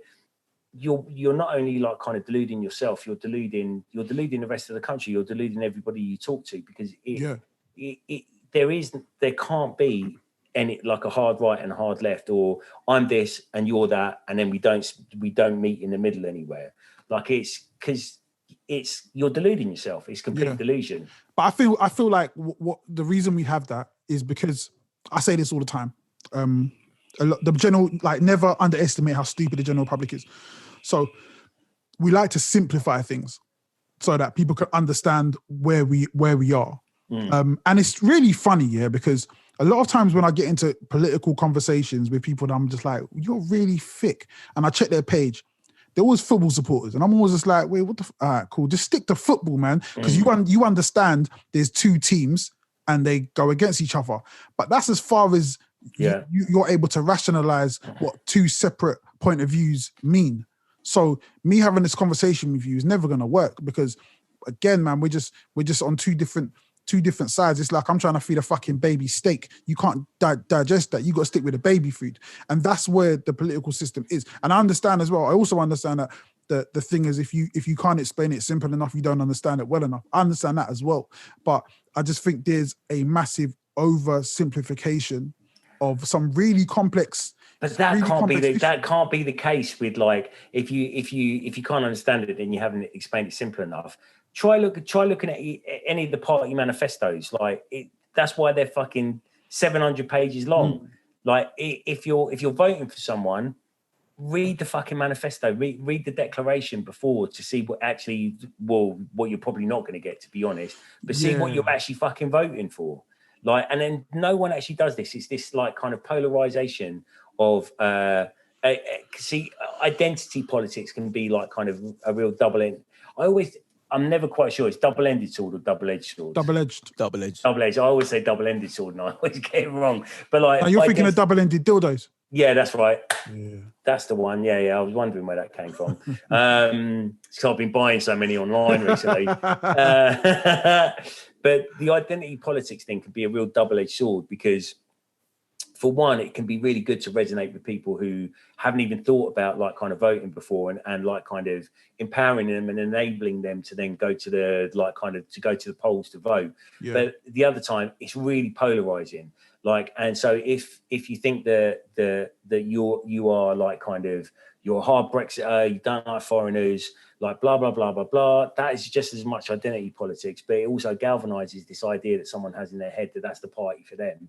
And they're just going to go and vote for them without having a fucking clue what they're voting for. So, because politics isn't that simple. I know it's not, but then again, so I understand that 100%. I agree with you.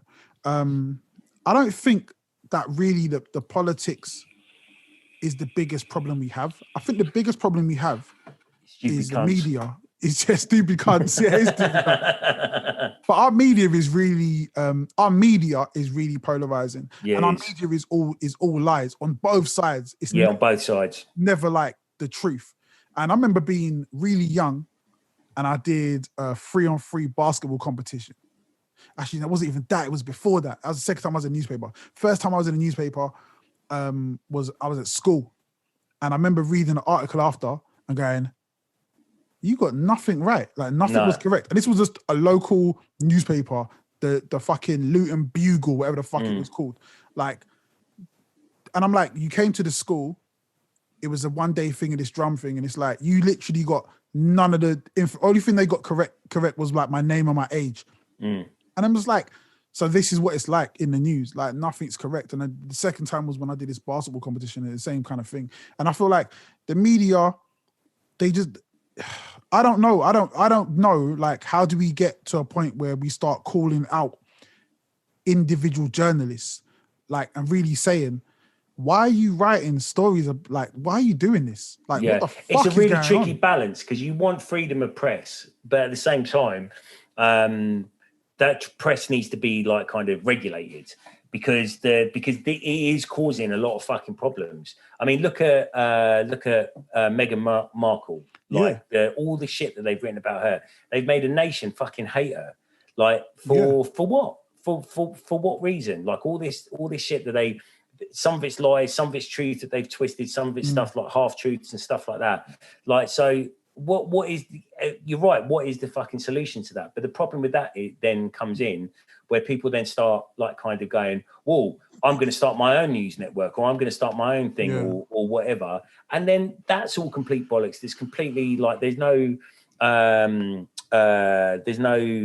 check on any of that. And but all of that is getting like kind of millions of views on YouTube, and people are taking that as complete truth. So like, where does this like kind of misinformation train stop?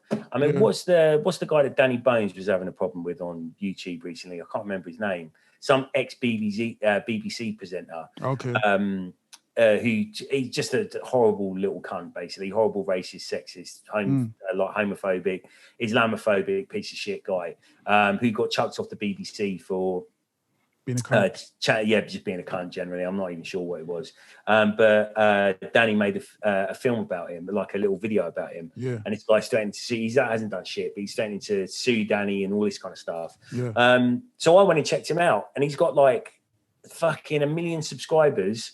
He puts out videos on daily events, like a news channel on daily events, giving his opinion of them, and like completely misrepresenting anybody that's in the story. And like, I wouldn't say that they're complete lies, but it's, that like kind of slightly shaded truth and puts it across as like an opinion piece or whatever. People consider that to be news. Yeah. And it's getting millions and millions and millions and millions and millions of fucking views. If you look at the comments underneath, I'd stop looking at them because it was so annoying. Yeah. But like, and again, I'm not going to talk about the Z word again, but it's like someone like that. But this guy presents himself as some kind of official source for news. It's completely unregulated. It's like on like in like Fox News in America, or I don't know what the equivalent would be on the other side of the political.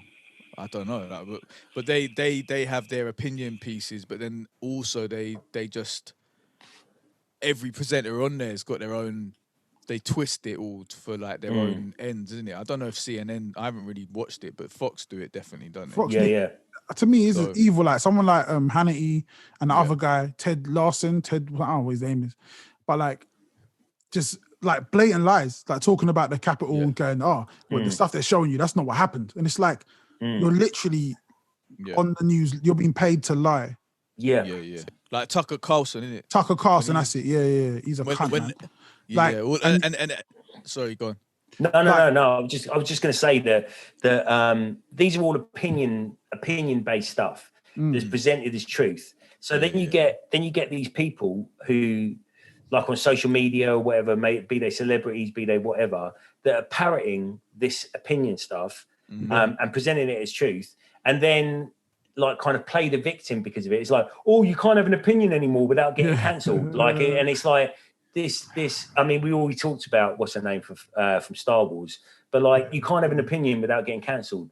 no, you can't have a fucking wrong opinion without being challenged on it. Yeah. Like but no one is did you see challenging her the on, press because it's not an open forum. These people are sitting there and just chatting absolute bollocks. And no one, you can't live challenge these people. They may get a few comments on the video afterwards, but they don't give a fuck. They've already it's already monetized. The damage has been done. There. Yeah, damage is done for real. Like they were showing about Britney Spears, innit? Have you seen that documentary about her? Yeah. No. Like when she first come out, she thought, all right, I'm gonna kind of like try and cooperate with the media, and then maybe they would be nice to me. So she was letting them, giving them access and stuff to herself.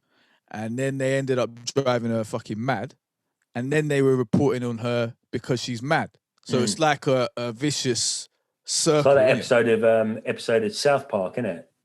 I haven't seen that one. Have you seen that one, Jen? Nah. Where so basically they need a new like kind of young starlet to like kind of go mad for the media as like they all love her at first, and then the media sends her mad, and then but she ends up trying to kill herself and blows the top of her head off, but carries on like kind of performing. It's pretty fucking dark, but it's like it's the exact story. Like it's what they always do to people like that. So that's what they're trying to do to Meghan Markle, kind of. Yeah. But like, and I feel like the reason why the venom is so rife is because she's defended herself. And she's protecting herself as well. And they hate that. Yeah. I had some guy message. That's like Harrison. Oh, sorry. That some guy was like, oh, these people are supposed to be shy and look, they're putting up a big post about it. It's like, no, you're not getting it. It's privacy. Like I can do if I invite you around for dinner on Monday, come in, do what you got to do, you know what I mean, eat food. If you come on Tuesday when I'm not in and try to break into my yard and be like, yeah, well, you invited me around, it's like, that's not how it works, bro. No. Like, and it's like, to me, it seems so simple, but to these people, it's not simple. And I feel like that's the bit that really, I feel like that's the bit that disappoints me. Is the part, it's like, you can be wrong, that's fine, you can be wrong. There's bare shit that I might be wrong about, but if you sit me down and go, yeah, but these are the facts, this, and I can go, okay, cool, I can see where you're coming from. Yeah, you might be right, whatever. These people don't have the mental capacity to do that. No. And that's the bit that bugs me, because it's like, this is some real simple shit and you're not getting. And then it's like, well, why are you not getting it?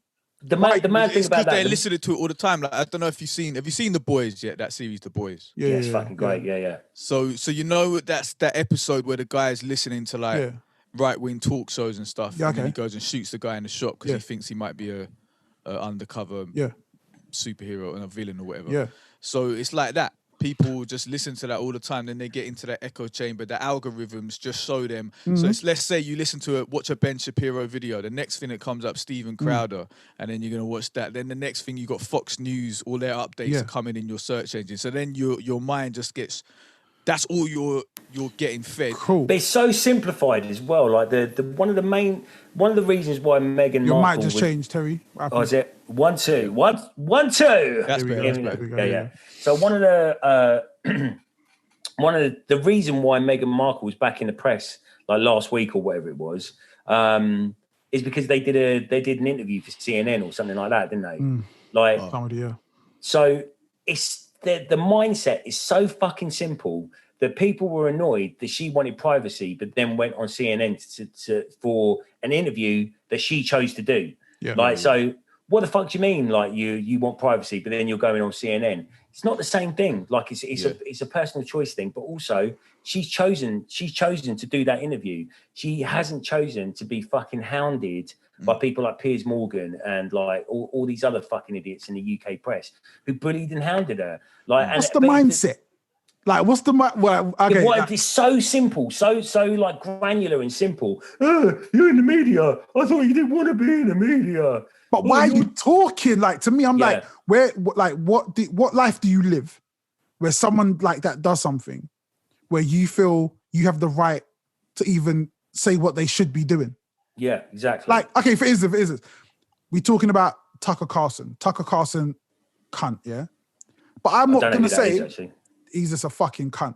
But I'm not going to say, oh, nah, you shouldn't be doing your show. Like, I might think your show's a load of shit, but he gets paid to do what the fuck he gets paid to do with it. I'm not going to go and be like, nah, you shouldn't be doing it. I might say that Fox shouldn't be paying him to do that. Fair, know what I mean? But I'm not gonna say, nah, you shouldn't be speaking. You shouldn't have. Who the fuck am I to tell him what he shouldn't be doing? Like, and to me, for those people to go, I'm upset. This woman was on some radio show, and she's like, I'm just so livid at how what you don't know this person. Why are you livid about somebody else that you do not know? Like she's livid because a young woman of color has got a voice. But that's like with Princess Diana. Like people proper thought they knew this woman, innit? And then I remember when she passed away, my mum came in the door, woke me up really early in the morning. She's crying. She's like, Diana's dead. I'm like, who the fuck is Diana? My auntie That's what I was thinking. I was like, yeah. And your dad came in after her with a pint, goes, get that down your next son. Come on, man. Come on. Hey. I was We're going drinking. Alex, drink this fucking pipe, mate. Get this down your mate. I was like, you got to drive. Who's Diana? And then I started feeling really guilty, thinking, shit, if I've got some auntie called Diana or something, I've forgotten who she is. I was like, fuck.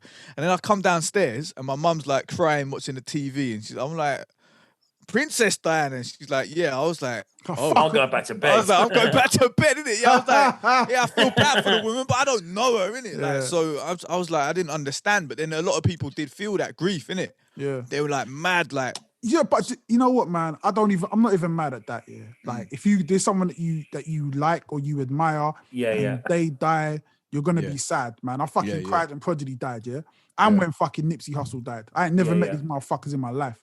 But also Princess Diana. I'm not the biggest fan of Princess Diana, to be honest. But she was such a symbol of hope for so many people. People absolutely loved her, and she fucked off the royal family. So more power to her, to be honest. But yeah, she got a lot of money out of them, man, in the divorce settlement. Do you hear about how she went in? And it's still for 10 years afterwards, the Queen didn't really come out and say anything about anything. The whole royal family pretty much hid for 10 years afterwards. I didn't even know that. Someone was saying it on the TV the other day. They've been pretty quiet about it, for a decade afterwards. Have you seen that film about it? No. Queen. It's got was it Helen Mirren is playing the Queen? Does he show her setting up the contract to have the hit done? Nah, don't go into that. It's just the aftermath of Diana's death, and then it's they're kind of thinking, how are we going to deal with this? Because obviously, we didn't really get on with her, and boom, boom, boom. But it was quite a good film. Speaking of Diana and what's his name, the Prince of Wales, and his dad who's in hospital. Yeah, is that his dad? Yeah. Charles' dad. Yeah. Probably. Duke of Edinburgh, yeah. I've seen a lot of stuff on that as well about people upset that Prince Charles went to visit him or something. I don't really know. I wasn't really paying much attention. Oh, mate, he's out there, isn't he? If he gets COVID at this point, to be on, what is he, 112 or something? He's 90 something. I think he's 100, isn't he? He's 198. Yeah, he's 100. Yeah, he's 207. That's his Prince Charles. Bruv, what? I mean, I know he's someone's dad and whatever. He's had a good run. Let Charles go fucking see him. Charles gives him COVID, then who gives a fuck? I think I guess he already had COVID or haven't. They did have COVID, yeah. I think he got the vaccine. So obviously you can have an adverse effect to the vaccine because obviously it's giving you part of the. It can give you COVID as well. So I feel like that might be again. I have to say it again. I'm not a fucking doctor, AC. Yeah, I have very, very, very, very little interest in anything that they do. But I don't want to, you know what I mean? I don't want to see my man die. If your dad's in fucking hospital and you want to go and visit him, let him see that. And and this is another thing as well. This is what I feel the royal family needs to do more of. Who the fuck? I'm the fucking Prince of fucking Wales, motherfucker. Who the fuck are you? You ain't the Prince of shit. Wales, yeah. The fucking country Wales. I'm the Prince of that shit. What the fuck you telling me? How many sheep have you got? What's that? How many sheep have you got? No, none. I got millions, bro. I got millions. And I got Wales as well, the animal Wales. I'm the Prince of them as well. I'm fucking Aquaman. I was about to say that. It's not the country, bruv. It's the ocean. It's the ocean. I've got an army of fucking whales out the back. Man, they got man. I see bare shit people talk about shit. I'm like, nah, if I was the fucking queen, you think I'm taking shit from none of you motherfuckers? What you talking about? I'll start doing that beheading. You think the Tower of London's a fucking joke? You think it's a joke? I'll send you fucking back up there, start chopping off fucking heads, yeah? The only time I've paid any attention to the fucking royal family in the last, like, I've got in family beef over this as well. Like, but like the only time I've paid attention to the royal family over the last like 20 years is when Meghan Merkel turned up. Like when she came, I was like, okay, cool. This is interesting now. Like this is, and what's her husband called, the ginger one? Harry. Yeah. I like Harry as well, man. He's a gangster, man. I thought fuck Harry in it because he was a racist before. And, was he a racist? He dressed up as Hitler. Yeah, and he called. He was calling fucking racist. Yeah, he was calling his. Yeah, it's a pretty good red flag, that, isn't it? One of the soldiers, he was calling him the P word, innit it? In his did he? In his platoon or whatever. Then. So I was like, fuck him. And then people were like, oh no, but he's married Meghan Markle. And I was like, so what? Yeah, I was like, so what? Like, it doesn't mean he can't be a racist, innit? So I was just like, fuck Harry, innit? You can be a racist and have black kids. Yeah, of course you can. I was just like, fuck him, innit? You can be a racist and be black. You know? So I was just like, yeah, fuck him. But it's whatever, man. People need to come out and fucking apologize. I'd love to see that shit. Yo, you know what, man? Man was wearing I was wearing the Nazi costume, yeah? And I did say the P word. You get me? Man was wrong for that. You know what I mean? Man was wrong for that. I'm asking you, yeah, as the British public, yeah, please, I'm just apologizing. You don't have to accept my apology, yeah, but I'm actually standing up and apologizing for the fucked up things that I've done.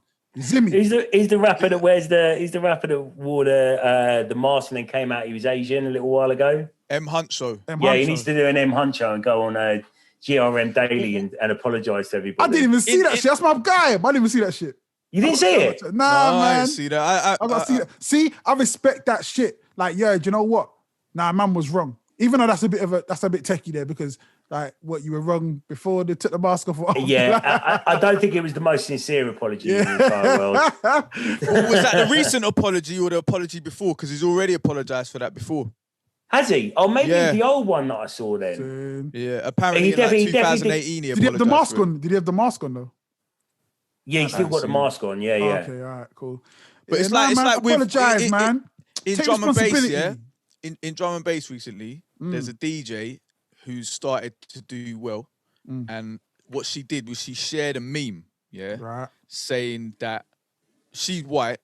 People are saying she's Jewish as well. I haven't got a clue in it. But she shared a meme, saying, I tried to be ladylike, but I was born a real N-word, something like that.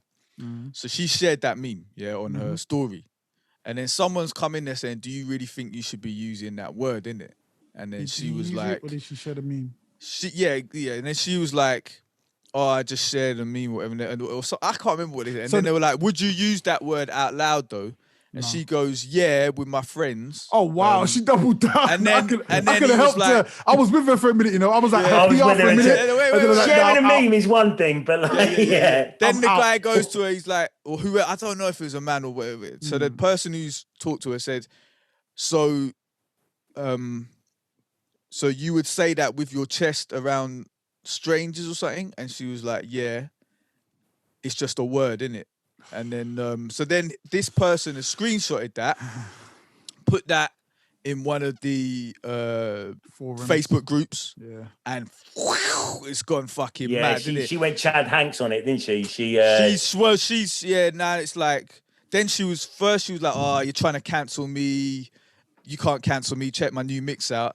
Then she started losing bookings. All this festival that is in Budapest, this big festival, they took her off the lineup, saying because of her behaviour and unwillingness to apologise, we've taken her off the lineup because we don't want that kind of shit. And then now, then she's put an apology out. Nope. And people are like, she said that she was tired. Nope. So she just didn't know what she was doing. I've been tired before. Nope. Yeah, so then people were like, so when you get tired... I'm tired now, it doesn't mean I say the N-word. Nope. So then it's all gone mad, innit? And it's like a big fucking hoo-ha, innit? But, you know, like I was like, at the end of the day, she shared the meme. That's like, because, you know, that's not really her fault. And then what she was saying with her friends, she uses that word. But I'm like, yeah, okay, so your friends have given you license to use that word, yeah? But when you're around strangers, don't be using that word because you don't know, they might take offense to it. It's just common sense, isn't it? But Don't the thing be is, saying you're going to use it. Yeah, the first one, I'm white. I've got no, like, I can't give anybody permission to do anything on this kind of level. But like the first one, you can kind of go, all right, dumb move. You get challenged on it. You say, oh no, I wouldn't say it's just a meme. And I think most people can see through that and go, yeah, fair enough. Like, you apologise for it, no biggie. I see bare white people sharing memes. Yeah, so do I. N-word in. And I'm like, to be fair, I've never really seen it as that much of a problem. It's like, am I going to be offended if you share a song with the word? Exactly. Where does That's what people were saying. Yeah. Where does, so it wasn't that. That wasn't what. I know. Was, so I'm saying, if you said that, that's what you said. Nah, man. Like I shared the meme. I apologize if it offended anybody. I won't do it again. Like, you know what I mean? Like, there's certain memes that I wouldn't share that if they had certain words in. But again, I'm different. I'm a grown man. I like to feel like I'm in the 1% of just being fucking smart. So I won't do stupid shit like that. When she doubled down and was like, I say it around my like, why are you giving me information I never asked for? Yeah. Never do that shit. Because she could have survived that. She could have been like... Oh, yeah. She could have come out the other side of that and no one would have given a shit. And I feel like bare people have done that. Bare people have been doing racist shit, but just are smart enough to go, not in public. Like, I feel like there's a lot of people that do... Me and Terry had this conversation bare times. The stuff that we say behind closed doors, would have got us cancelled many, many times, Yeah. I've never used the N-word, though. That's true. That's... Yeah.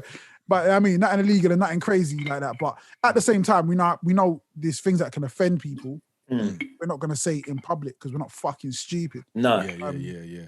But the thing is, the relationship you have with your friend, like that relationship, it's not like it's you. It's the relation. It is you, but it's one aspect of you that you're having a laugh with your friend. That relationship and that friendship and that you doesn't belong to anywhere else in the world. Yeah, like, exactly. That's just, it's a microcosm of that relationship and that dynamic between those two people who are having that conversation. The stuff that we have talked, and again, nothing too rags, but definitely not stuff that should ever be talked about outside like our friendship. Yeah. And not because it's offensive, just because it's disgusting most of the time. Yeah, it's really disgusting. But that has no place in the outside world. That story with the butter, man. Story with the butter. Oh, I remember that. I've told you that story. Yeah, it's kind of. It's the one with the spatula who's worse. I ain't heard that one. I ain't heard that one. Spatula, I've told you about the piercing on the... Piercing? Yeah, the piercing on the gooch. Oh. No, I heard that one. I ain't heard that one, but I don't want to hear that. Let's just move forward. Let's move forward. With the love eggs, right? Anyway, so Bruv, that's why God destroyed Sodom and Gomorrah, innit? I don't want to hear that shit. But that relationship purely belongs in that place at that time. And anything that's said there belongs there, right? It's like, have you seen that film with Clint Eastwood where he's got the car, Gran Torino? Yeah, it's a great film. So you know when he goes into the barber and he takes the piss out of the barber, calls him, I can't remember, I think the barber's Irish or something, so he takes a piss out of that, and then the barber takes a piss out of him for being Polish or something. Yeah. They've got that bond from years, innit? So they've done that to each other the whole time, so that's cool, innit? But if someone else came in and just started, who's a stranger, and started taking a piss out of the barber because he's Irish or something, it could be a fight. Yeah. So, you know, they just got to be sensible about these things. Clint Eastwood is a bit of a racist cunt as well. But anyway. Is he? Yeah. Oh, for real? Oh shit! He's very close. He's very close. Yeah. But then again, he came up in the cowboy movies and shit, innit? So we know where. Old school conservative as well. Yeah, I'd say that. Yeah. Oh. He's not the kind of person who's like, he's not a fucking Nazi and shit. And he's not the kind of person to not help someone because they're black. He's not a proud boy, but he definitely ain't a fucking. Yeah, because his wife is like, what was his wife, mixed race or something? Again, I can't remember. Yeah, maybe. I can't remember. Maybe. I think so. Yeah, man. I just feel like in those situations, all you need to do if you fuck up, is to realize how you fucked up. One of the things that kills people is the ego. It's like you've done something wrong, and instead of going, "Oh, wait, what did I do wrong?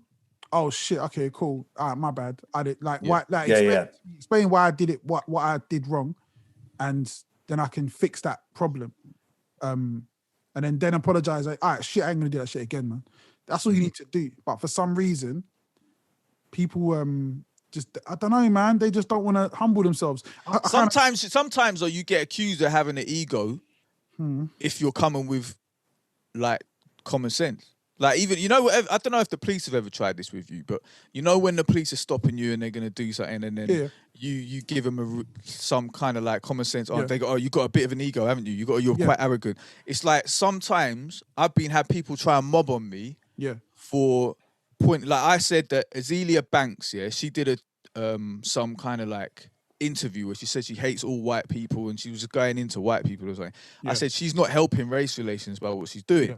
So then all these people were accusing me of being an Uncle Tom and all this kind of shit. And I was like, nah. And then they said I had an ego and that I was arrogant because I wasn't taking their points on board. But I was like, no, in my view, she should not have said that because she's tarring a whole race with the same brush, and in my view that's counterproductive and it's not true either. It's just she's complaining that people are treating her and like her race all of the same thing, and she's just doing the same thing. So I'm like, it's counterproductive. But I got so, and this woman in there was some comedian. She was saying she's going to get me cancelled from having gigs in Brighton where she lives and all this crap. What was her name? I was like, okay, huh? What was her name? I can't remember. Okay. I can't remember. All right, cool. I think begin with A or something like that. Yeah. Yeah. Is it A and a V in there? Yeah. All right, cool. She never got me cancelled. We don't say anymore. Yeah. Okay. So what was she going to get you cancelled for? So from doing raves in Brighton, from doing clubs in Brighton. Well, she said she knew a lot. Because for saying that, because I said Azealia Banks was being a racist, and I said I think I said she was being a bitch as well. This is the thing. It all just popped off. I got this is the being thing, right? Because you're talking common sense, and also you're kind of if anyone has any context of Azealia, then you know where this fits in. So I don't think Azealia is racist because she's also said, "I ain't fucking with no black motherfuckers." Like from now on, it's only white dick gets this pussy. Like, see, this was before she said all of that crap, though. This is years ago. This is quite a few years ago. Okay. So, to me, she was someone who would just say things like that. But again, this is the thing, though, AC. Like, you can't in these situations. You can't always use common sense because people they're not looking at the big picture. They're seeing it within like a I don't know. They're looking at it through like a very narrow perspective, and they're from their narrow perspective, they're actually correct. But when you like kind of go a little further out, doesn't really work. And then if we want to take all that away, what you kind of said was, is it helping? No, it's not really helping. It's not helping. That's correct. It's not really helping. But yeah, people just. Well, they didn't see it that way. They would just turn into like one of those mobs, innit? So they were taking my videos saying, oh, your video's only got this many views, your career's shit, and da-da-da-da-da. Yeah. I was like, boy, that's got nothing to do with what I'm saying. I love that shit. You know what I mean? People do that shit to me, I'm like, yes. I was like, yeah, that's not saying nothing to my point, innit? You're not saying nothing to the point. But there we go. And they're like, oh, you called... Huh? But there we go. That's what I'm saying about this whole thing of we've got a point that we're trying to prove. Yeah. And now I'm just going to do anything I can to discredit you. Not your point, discredit you. And because it's also meta. If you can't disprove the point, disprove the person. Like and like, maybe you shouldn't have called her a bitch. But it's you talking what you were talking at that particular time. Like the whole thing with Azealia Banks as well. Like you can't. Azealia Banks is a really fucking complicated, like kind of really complicated character, and you can't like kind of funnel her down into one type of label that says she's racist or she's this or that. But then she did that thing to Zayn Malik. Yeah. So I can't take her seriously at all, and I will say, if anyone qualifies to be called a bitch, she qualifies because of the way she's going on. Like she's going on like a bitch. Is she going on like a bitch or going on like a racist? Both. Like this, she's really horrible. Like me, but I wouldn't say that's a bitch. I say a bitch is like a bitch is a pussy. Innit? Like that's a bitch move. I wouldn't say she's a bitch. I say she's. See, I wouldn't say that. I wouldn't regard like see a pussy, a vagina. Yeah, I see that as a strong thing, innit? Because I don't see a pussy. I'm not. When I say pussy, I ain't talking about vagina. I'm talking about a fucking cat. Cat, Mr. Keaton, cat that's scared of his own shadow. No, but cats ain't scared of their own shadow. My cat will go and beef its own shadow. So when see like people like this is podcast gold, boys. By the way, like see for me, yeah, like if I say the word bitch or I call a man a prick or whatever, that's because they're a cunt, yeah, or a prick, yeah. Do you know what I'm saying? So I wouldn't say like, you know, and then like in France, it's weird. They say a bitch is what they mean as a slut. And because they were calling some girl, when I was in France, she must have pulled her skirt up because she was drunk or something. They called her a bitch. So I was like, why are you calling her a bitch for? She's cool. She's a nice person. They were like, no, that she's like a whore. And I was like, no. That's not how we say it in England, isn't it? And also, like, that's not how whores work. You don't. I was like, yeah, I wouldn't. I was like, no, have like, sex. That's not. Yeah, I was like, nah. Like, seeing like for me, I don't know if it's for you, but other people like me, I've always grown up when someone's called someone a bitch, it's because they were being bitchy, they were being nasty, they were being horrible. But then even my dad says the word bitch is calling someone who's horrible a bitch is an insult to female dogs because female dogs have got a very nice character. Yeah. So he said the word bitch needs to be reclaimed. It does. I think what we're coming out of this with though, like if we're calling a woman a bitch, it's because she's being because the word bitch. I mean, I'm not saying that Azealia Banks wasn't being nasty about all those people. She totally was. But the level of when a woman gets called a bitch is totally different to what you call a man when he's a bitch, right? Yeah, it's weird. So that's when toxic masculinity comes in. Toxic masculinity. So when you're calling a woman a bitch, it's because she's being headstrong or because she's being like aggressive. Kind of see, that's what I think. Or that's whatever. When you call a man a bitch, it's because they're being a coward. What you think is a female like kind of characteristic. But I would say so the woman comes out worse in every situation. Yeah. But I would call a man bitchy if he's being, you know, what we say is being bitchy, like what that would be. Yeah. Rather than him being a coward. Yeah. That's some people would say that, you know, that whole slang bitch made, they're saying they're like cowards or whatever. Yeah. But I would be like, nah, if a man is acting horrible and all that, he's being bitchy. Like if he's like being, you know, like, but then even that thing, because of the female dog thing, and female dogs have got a very nice character, that word doesn't really apply anymore. So like with Azealia Banks, I wasn't saying she was a bitch because I thought she was being headstrong. I was saying she was a bitch because I thought she was being horrible. But do you not think that, because that's what I'm saying about, the racism. Yeah, 100%. There needs to be, I need to use, like now, I need to use another word, innit? So you can't use anything to do with females as anything. I was told negative. I was told in one workplace, that in this workplace I was out there saying, if we're gonna use words like bitch or bastard, don't use them because they're gendered words. We should use non-gendered insults. Yeah, I like gender insult. I call people a micro penis. So you wouldn't be able to call. Do you know what I mean? You wouldn't be able to call them that. You wouldn't be able to call people a cunt. I was like, what can we call micro them? penis gammon.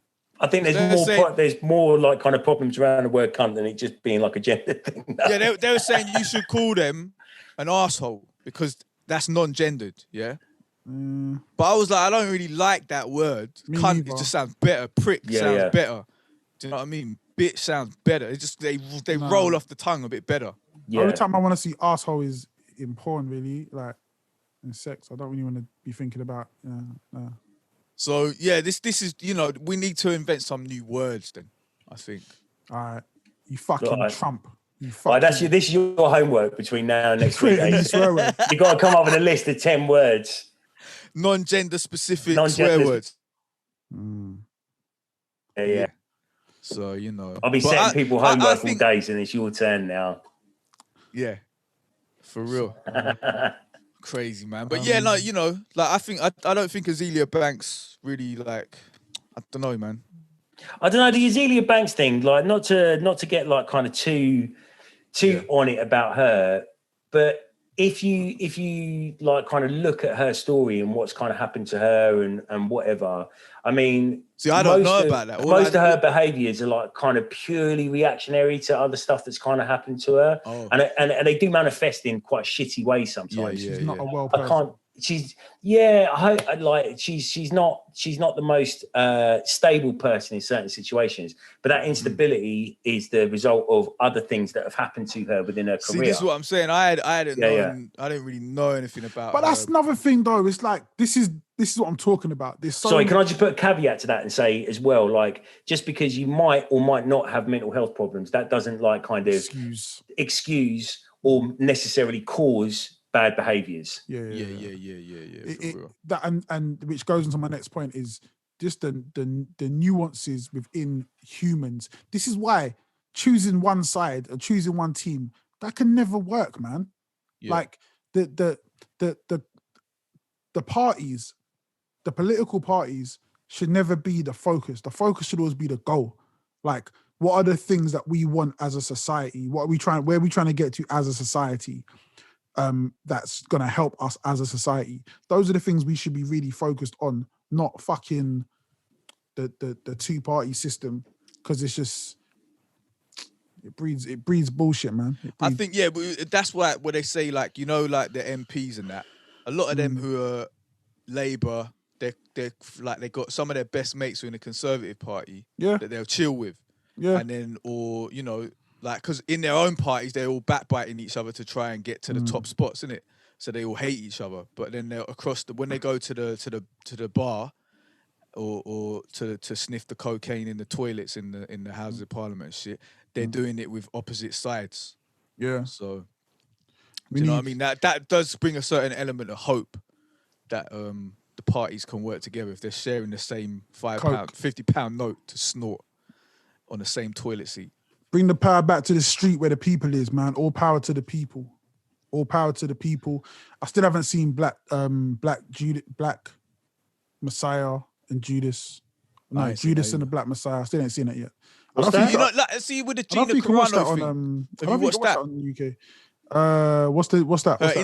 Her interview with Ben Shapiro. Oh, for fuck's sake. Fucking cunt. But like Ben Shapiro, I think he might be a robot, you know. I actually think he might be a robot. You see at the end, he's like, that's how he's like a. I think someone took his brain out, and they've put a fucking transmitter, and it's like a tape. It's like a tape thing. They're putting the words in, and he's just like saying it, stop.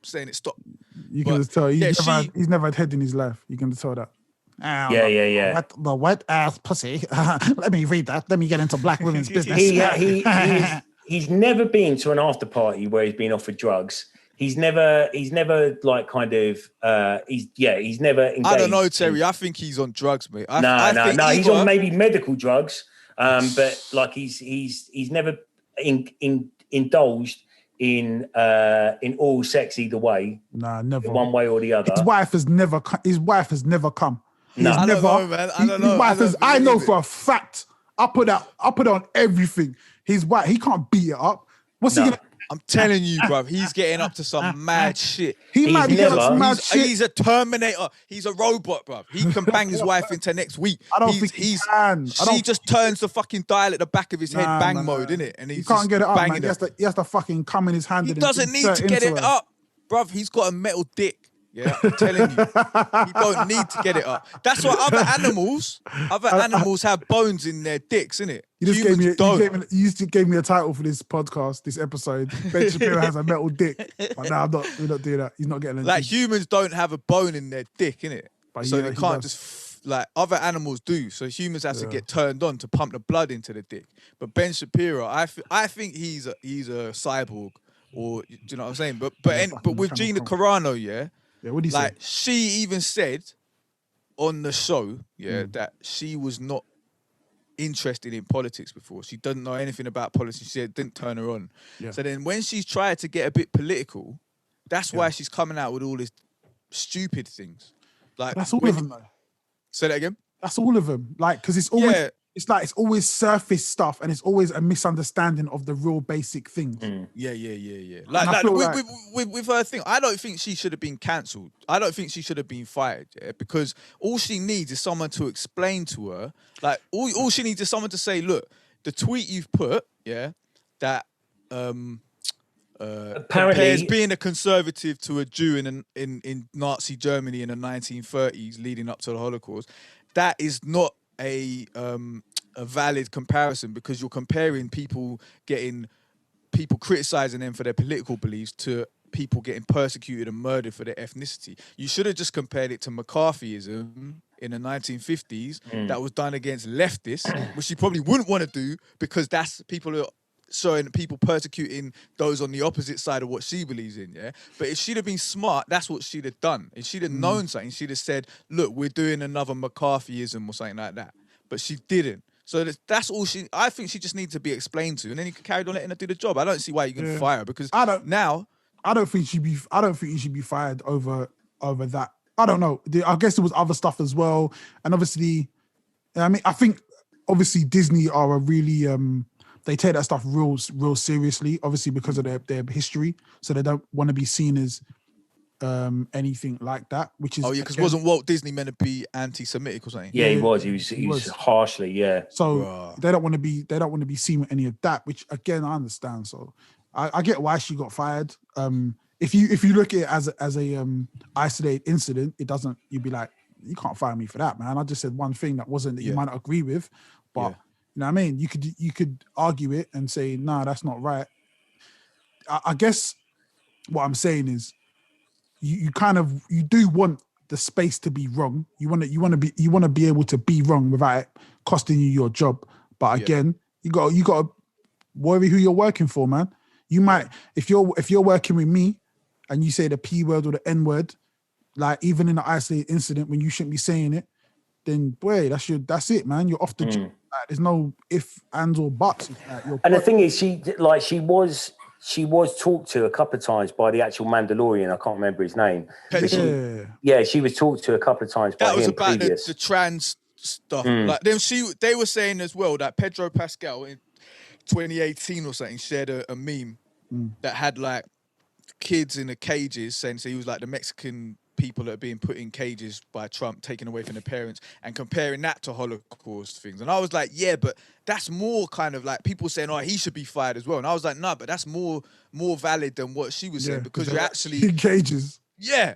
So although the picture that he used was actually wrong, innit? That was actually one from some other war or something like that. But the point that he was making was actually more relevant to the Holocaust than what she was making. So she fucked up. But then like with the other shit, I can't like the thing what I have is problem is now she's down with Ben Shapiro. He's got her in a movie. They're funding her. They started this like conservative Hollywood shit. Yeah, conservative Hollywood like movie production things. Yeah. And then now she's gonna be, instead of them educating her and her being like, oh, okay, cool, I get you. Now she's an enemy of them, and she's gonna be a figurehead of this negative movement. And it's like you've made her a martyr of this movement now, innit? And then that's a bit of a problem, like where you could have just educated her. Yeah, I guess. Yeah, I get what you're saying, but I feel like they're in a position where they're just trying to make their money in it. So for her, at least it's the way for her to make her money, whatever. I guess she doesn't really care about other shit. If I'm in a situation where I've said something crazy racist, and now everyone's like, yo, your music stopped, you can't do fuck all, and then fucking these weird what's his name? Was that guy's name? Tariq, what's his name? Ben Shapiro. No, the other guy, the one who hates me. Tariq Nasheed. Yeah. So if he goes, all right, listen, my black Nubian brother, yeah, you can make one that hates me. The one who hates me. Listen, my black Nubian brother, we need your powerful melanin, and you can make songs, yeah. Now you got these rap about fucking melanin, how melanin is powerful, yeah. I'll be like, well, we're gonna give you some money. I'll be like, all right, fuck, I got no other way to feed my family. Everyone else is fucking blocked me from everywhere. So that'll be me in it. I just have to make sure that I hide the fact I got a white wife, and mixed race kids, and that'll be my life. So I get why she's doing it, but it's some stupid shit. When the film does come out, any of the films that he does drop, I want to see them. I'll find a way. He's done one already. Yeah. Run, Hide, Fight, it's called. Yeah. Is that a story of his wife? School shooting. I don't want your little dick, man. High school shooting. Get it away from me. Story about a high school shooting, innit? Yeah. Is it done by black kids? The black No. kids shoot the school up. I don't know. I haven't seen the actual film. All I know is it's got the guy from the old Punisher movie. He's a gun nut. Yeah. And his daughter is the one who's like running around the school, and then old Punisher movie. What the Punisher? The first one, the very first one. Not the Dolph Lundgren one. The one after that. Oh, the geezer who's in the Expanse. The one in the hat. Oh yeah, the one in the hat. Don't talk to me about it. See, we knew he was a cunt from the. I told you he watching that shit. I knew it, man. Bro, I don't understand. He's almost Subi levels for me. To he be was honest, shit. Bro, I don't understand. Yeah, I don't understand how you guys like WandaVision, but you don't like the Expanse. Shut the. I don't get it. No, I don't get it. I don't up. get it. I watched the Expanse again. Like even I watched that first episode to see what you lot going on about. A couple of things, like a couple of side actors were crap, but I don't think everyone else is shit. It gets way better, bro. Shit acting, bad premise. Nah, bro, you gotta watch more. Listen, AC. Persist. AC, don't ever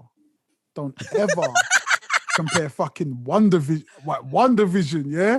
Don't compare nothing Marvel related, yeah? I don't care what it is. It can be the fucking X-Men cartoon. Do not compare that shit with the fucking Expanse. Like, I ain't watching. Bruv, what's it, man? Just go on, what's it? Nah, man. Give it a pick. The fact they gave my man, the racist man, the fucking head part, man, that just shows you anything you need to know about that fucking...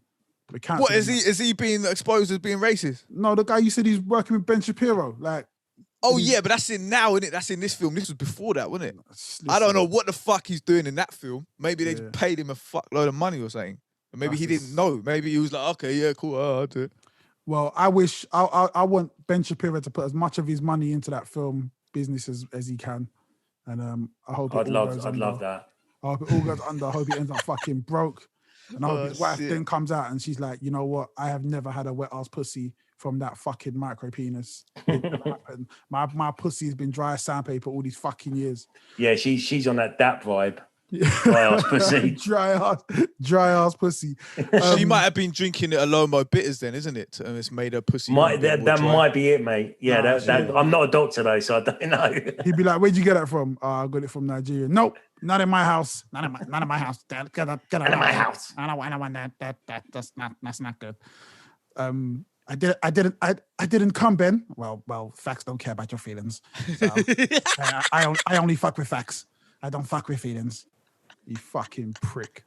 But yeah, WandaVision, man. Come on. Yeah.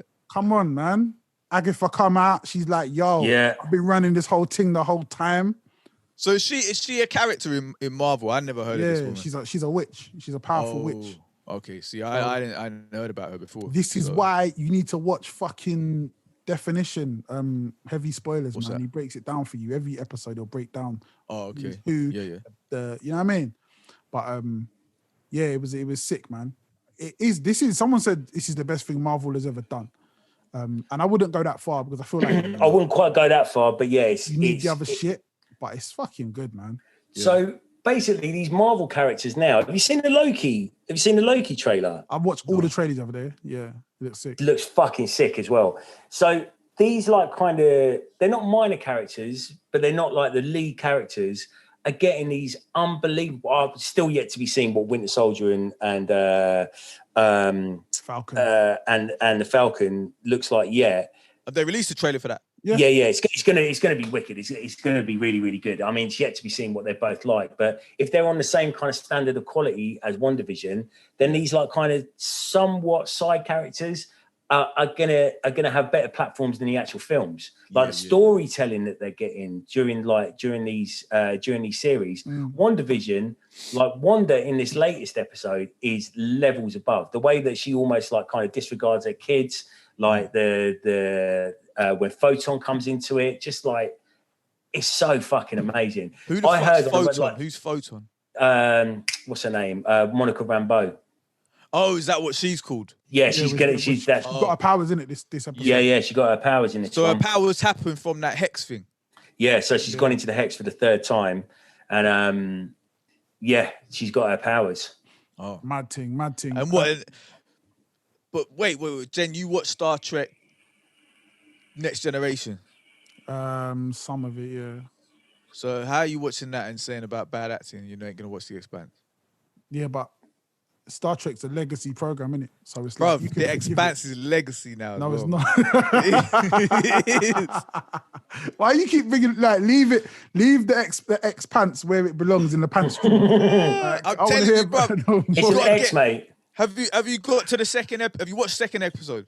Nah, Are you on it first? I say I'd probably got 11 minutes into the first episode. Boy, you need to just And I was just I ain't doing this because there's so much good TV at the moment, and I just don't want to waste my eyeball time watching bullshit. You know what I mean? And I love when there's series I can really get into, but I just don't think that's going to be for me. But yeah, going back to One Division. Yeah. Perfect pacing. But you know what? A lot of people didn't like Moon Knight. Yeah, but that's what I'm saying, brother. Loads of people online, they were like, "Oh, this fucking One Division, load of shit. What is it?" And I was like, "You got to wait till the third episode. Like, it gets better in the third if you have episode. to wait, then it's not for you. You're not. Yeah, but smart. I was just trying to say to them because they were like, "Oh, it's a fucking I Dream of Genie and fucking Bewitched and all. What the fuck is this shit?" But if you didn't like I Dream of Genie and you didn't like Bewitched, yeah, then I don't know what the fuck is wrong with you. How can you not like it? How can you not like Bewitched? Like who grew your fucking parents for you to not like Bewitched? I made my kids watch it. I made my kids watch the first episode of Bewitched the other day. I'm like, you gotta watch great. Bewitched is amazing. Fucking amazing, man. Like, you know what I mean? Yeah. Like, you gotta watch this shit. And obviously there's no black people in it, but whatever. You know what I mean? We'll fuck it. It's a different time. So But black people didn't exist in the 1950s in America. That's true. If you got anything to like, if you take anything from TV at that time, it just didn't happen.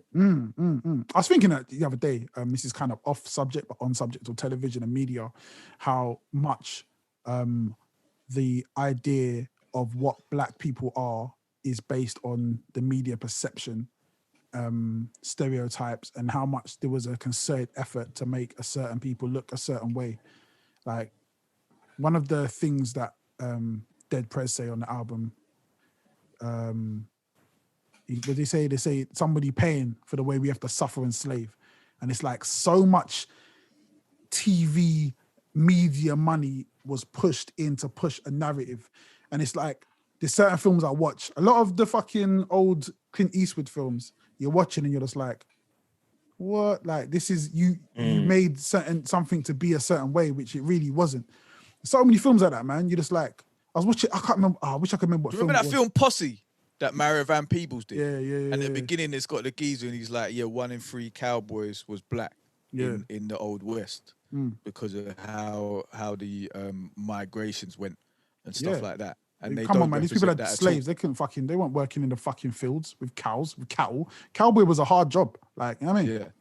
So they didn't represent that at all in any of these old things. But like when they had like Native Americans names, they just paint themselves up and all that kind of shit. Yeah. Like, the problem with it is anybody that's not white and of European descent is painted as monolithic in any media whatsoever. Yeah. And that's always been the issue, that there isn't there truly hasn't been many black stories told. There has been black stories told, and quite a few of them. But number one, it's usually about like kind of gangsters or prostitutes or maids or anything like that when it's told in like a mainstream film. What was I listening to the other day? The One Ep is Dead. I can't remember who actually said it, but it was like a black director that said it.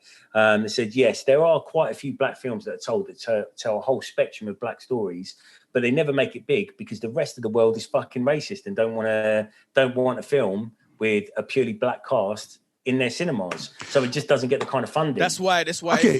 if you're from an ethnic minority community, you got to have the TV channels that you can watch those stuff from like Nollywood or Bollywood or do you know what I mean? You got to have those for your kids so they can watch that. But then this is the thing though. If you're me, there's nothing. You're never gonna see yourself on TV. And to this day, I don't think I've seen like my family represented. Nor me. And I feel like that's the places that we're actually going to. We're getting to that place. We're just hitting the bump, because what's happening is for since cinema has existed, we've been told these are black people. So we've had black stories told by people from outside of the community, or whatever race you are, but people from outside the community. So you haven't had agency over your own story. Then we've hit a little point where we started to be able to tell our own stories, but only on small scales. Yeah. Then we move a bit forward where we start getting the Black Panthers, the Luke Cages, where you're having Black stories told in mainstream media, but still dealing with Black issues. Yeah. Then we're going to get across that where we start telling Black stories that aren't just Black stories, they're just Black people telling stories. Yeah, yeah. And the race is no longer the main focus on the story. And to me, I love that shit. I was watching yesterday Behind Her Eyes or something, and it's like the main woman is a Black woman. But that like in the 90s, in a lot of sitcoms. Nah, just cut me up, AC. Don't worry about it. Yeah, just. Oh, sorry. Fucking, you know what I mean? Go. And I like, thought you finished, did it? we're blaming the Wi-Fi. I don't know. It might change, but it was nothing. It's like she's just a Black woman. It's incidental. It's nothing to do with the story. Yeah. She's just a Black woman. Black people exist in places where it's not just to be Black. I don't wake up in the morning and go somewhere and someone's like, hey, look, here's a Black guy being Black. Like, no, I'm just doing what the fuck I'm doing. Yeah. And I know what you're saying, AC, about there has been stories like that before, yeah? So we talk about the Fresh Prince. Or Cosby Show. Or Hanging with Mr. Cooper or Desmond. Desmond. Yeah. And what was the other ones in America? The two twins. What are they called? Sister. Yeah, that one. Yeah. Then there was Kevin Hart's show. I can't remember what that was called. Then My Family. Is it called My Family? But this is the problem. The problem with that, is some of those did go mainstream. So like I would say Fresh Prince and My Wife and Kids. Yeah. And even some of the kid ones, they did go mainstream, but they were still sold as these are Black shows. Yeah, true. Same with Cosby's. It's done in a way. I don't know. It's like showing that there's a Black upper class. So I'd say Cosby's upper class, Fresh Prince is upper class, right? So they're showing that there is that side of Black people, and it's like, all right, cool, but there needs to be the middle ground. Where's the middle bit? Where's the bit of like, where's the normal, just like normal? And you know, I tell you where's what. The Black Roseanne? That's the thing. Yeah. But you know who does a really good job and who's been doing a good job for quite a long time? Like shows like EastEnders, where it's just like the Black family move in and the Asian family move in. And they'll deal with little bits and pieces, which you should do. But at the same time, they're just in with the community. And I feel like this is where we start getting the conflict as well, where you have a generation of, I'm all over the place here, but let me stick with me. I'm going somewhere with this. We have a generation of people who grew up seeing Black people and Asian people in a predominantly white country who don't see any problems because I grew up, I had Asian friends, I had Black friends or whatever, boom, boom, boom. The problem is there were issues that you didn't know about.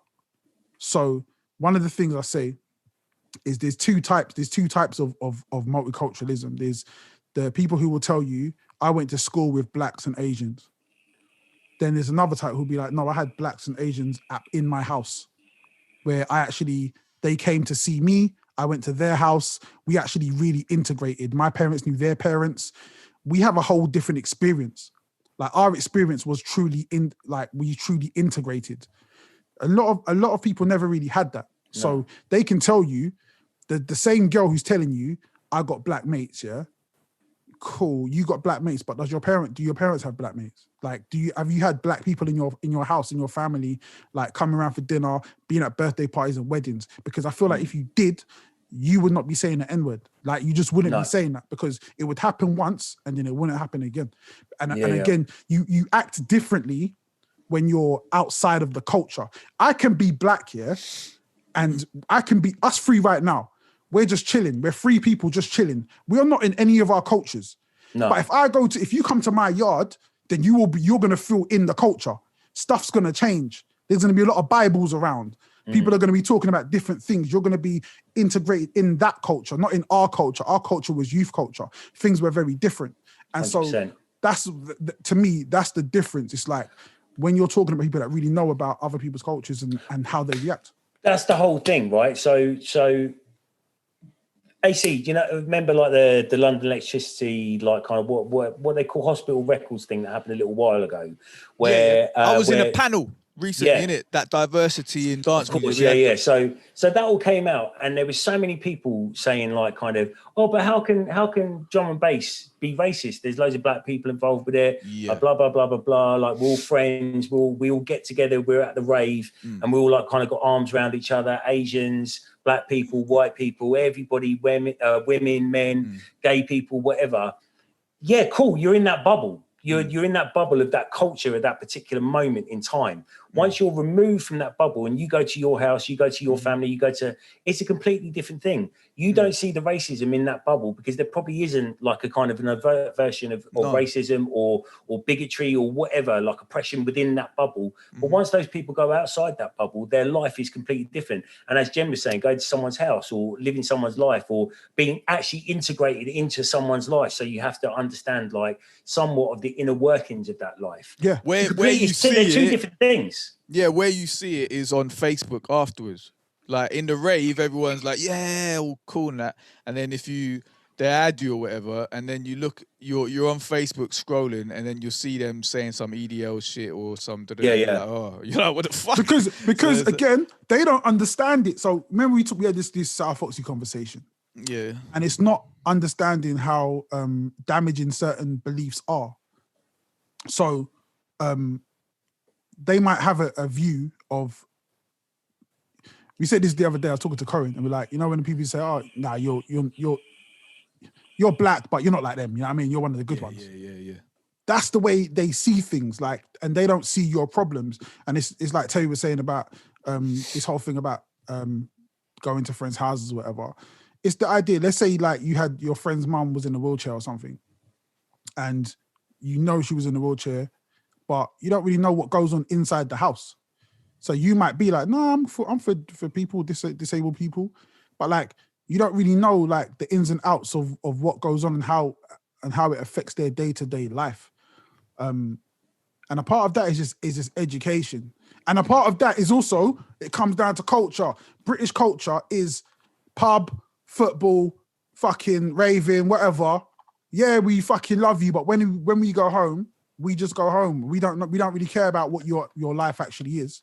And to be fair, it's our country, and if you make any noise, you're being an inconvenience, because there are people that still don't believe that this is my country. And I say this all the time, like, I was born here, my parents are born here, I own property here, I pay taxes here. In fact, you know what I mean? I pay more tax than most people. It's more my country than a lot of you motherfuckers who claim I shouldn't be here. You ain't paying shit, you broke ass motherfuckers. Suck my dick. Like, but it's like, you know what I mean? It's what I'm saying. It's like, it's just not understanding what people go through, and yeah, it's all mad. Why the fuck we got to talk about this shit? You know what? I wish, man. I just want to be in the future where this ain't even a fucking thing we have to talk about. It's fucking tiring. You know, I need another piss, man. Hold on. It's fucking tiring. Don't go for a piss, yeah. I'm just answering a work email. So Jen's going to be sitting there by himself. No, I'll wait for a second. This is what the podcast has become. This is when I know it's time to fucking end. When even I'm switching off completely like, now. What time is it? 9:30. Yeah, I'm just answering a couple of work emails. Do fuck off while he's in the bog. Just cut it. All right, see you later. Boom. Shit, man. Oh, tell me, what you been doing this week? What you got planned? Because I've been seeing you've been working a lot, man. What have I got? Yeah, what have I got planned this week? Everybody should definitely go check out my Music Is interview that I did on Tidy Lotus's. So the Kaya Audio YouTube page. I did a little interview about. It's this time last week actually. I did a little interview about why I love music so much and what got me into music and blah blah blah. I did a thing for the Man Down program on Saturday. I did me and Shawnee T did a little. I felt like I was cheating on you a little bit. But Big up Shawnee T. Big up Shawnee T. Shawnee came down the studio. He was just really excited because he hasn't been out of the house in like a year, so he was just really excited to do something. I don't think I've actually like seen Shawnee T face to face for like, I swear it's got to be like 10 years, man. Really? Maybe more. He's so safe, man. He's like one of the safest guys. Like he's one of the like. Big up Shawnee T, man. Yeah, he's one of the safest guys, man. So I did that on Saturday. That was good. Little ragga. It was like kind of more like a ragamuffin hip hop set, like a 90s ragamuffin hip hop set, which I never get to play. I sneak the odd Supercat or the odd like kind of Bounty Killer tune in here and there. Think how good that set would be if certain man weren't certain man. Fucking hell, man. Yeah, I know. Do you remember flipping? That's exactly what I was thinking. Exactly what I was thinking. Like I was prepping the set, like getting all my tunes together, and a couple of them came up, and I was like, fuck. Yeah. Yeah. So I remember Jamalski. Yeah. I played a couple of Jamalski tunes. Yeah, he's big in it. That album. What was that? I can't even remember what tune it was. There's a couple of. Please tell me you got Smiley Culture in there. You got. Yeah. I did. What's the Cockney one? I chucked that in there. Cool. Cockney translation. Yeah, Cockney translation. So I was saying, I got a phone call from a radio station afterwards that want to put me on. I just haven't got the time at the moment to do it. It's one of Shawnee's mates. It's a wicked radio station. Yeah. Hold on, what's it called? And I was chatting to the guy afterwards, and he was saying like I love like that kind of ragamuffin hip hop stuff. He was saying to me, and I was like, yeah, it's one of my favorites. Like it's just got the energy that I want out of it. And I was saying to him, like Smiley Culture, pretty much, if you look at a timeline, was the first one to do it. Yep. Totally the first one to do it. I might even do an album like that, you know. I love it, man. Like I absolutely love it. It's just got everything I want to hear. Do you remember in that film Shotters, when they're in the club and then there's the guy and he's MCing over Party Up in Here beat by DMX? That bit's sick. I don't know who that artist was, but that is sick. That style over that beat, he smashed it. I haven't watched Shotties in ages, man. Yeah, I need to watch that again. Do you know what I rediscovered though? Like when I was looking through it, I was like, Fuji's got loads of this stuff, like all the remixes. Like there's like some banging remixes out there from the score with like loads. Sly and Robbie done one, innit? Yeah. What's that? Sly and Robbie did a remix. They did, maxi singles, bruv. They used to have like 7 tracks on the single. Mate, they compiled it all into an EP, and I was like, oh, I remember. Where is it? Hold on. There's a version with Mad Spider of Nappy Heads. Yeah. But mate, the Clark Kent remix of Ready or Not, I totally forgotten about it. Holy fuck! I just fell in love with hip hop again, like on Friday night. Like it's so good, man. Everybody go check that out. Also, go check out Man Down Program, and go check out this radio guy. He gave me an offer to go and do like a weekly show, but I just can't do it. Injectionradio.com. They got 279 on there, like from Choice FM. Yeah, like that's where he is now. That they've picked up like, a load of the as Choice kind of declined. Yeah. These guys picked up a lot of the DJs. So it's basically like Choice FM online. It's fucking sick. I can't even remember what I'm doing for the rest of the week. What are you up to this week? Another single getting released. We got Mad One coming out on Friday with Jams and Scotty Stacks. I literally just heard so the beat was made. I co-produced with Shapes, and he heard the beat and was like, "No, I don't like it." Did a whole new beat. Sent it to me today. Heard it. I was like, "This is fucking nuts." So yeah, we're dropping it on Friday, and we just keep things moving, man. What about you, AC? What you doing this week? I got a new video out at the moment I'm featured on by MC Wiser, spelled Y-Z-E-R. It's called Got 'Em All Stressed. It's her animation, featuring about. Oh yeah, I saw the animation. Did you do the animation for that? No, I didn't do that, man. I didn't do that. It's I can't remember what the guy's called in it, but he's done a good job. But yeah, it's out at the moment on her YouTube channel. If you just type in Got 'Em All Stressed and MC Wiser, you'll find it. There's a lot of us on there. Me, Fat Mandy, Spooker, Sonic, who else? Endo. Fat Mandy. Enemy. Nah, not Fat Mandy. Like like if you watch the documentary on Terry Turbo, innit? Yeah. Fat Man's interviewed in that, and Terry Turbo took the piss out of him and put Fat Mandy on the fly. So he was like, "Terry, you cunt, what the fuck?" Terry! No, not Terry, the other one. Yeah. Terry! So yeah, I was answering an email then, and I looked up because I thought I'd done something wrong, which is very fucking possible, to be honest. No, it wasn't you, it was Terry Turbo. Terry Turbo, man. He sounds like a solid bloke. I like him. Terry Turbo, you don't know Terry Turbo? No, he's Terry Turbo. Terry Turbo used to run One Nation. That's his thing. One Shit. Nation is Oh, Terry Turbo. I do know Terry. Yeah, of course. I've seen the documentary. That's a sick documentary. Yeah. So he got Fat Mandy in it, and he put him on the fly as Fat Mandy in it. So that's right. Yeah. Oh yeah. Fuck. That's in the documentary. See, I should listen to this rather than do emails. That's fucking hilarious. But like Terry Turbo's he acts in He's an actor now, isn't he? Rise of the Foot Soldier. He plays one of the Essex boy. I can't remember what his name was. And then he was in Rolling with the Nines as well. He was playing the police detective in that film. He's an actor. He's in quite a lot. That's all good, man. That's all good. So we got some packed weeks ahead of us. Guys, please continue to subscribe to the YouTube channel. Follow us on Instagram and Twitter. Man, just keep spreading the word about showing love. We love you. We love you. We do. Show some love back, you fucking cunts. No, I'm joking. Yeah, man. But guys, until next week, stay blessed, stay safe, and we'll see you when we see you. Peace. And we still got 2 episodes of One Division left as well. I thought there was only 1, so we still got another 2 weeks of this. Then I might watch The Expanse. No, definitely not. Fuck that shit. If I get a version where they've like kind of blurred out his hat.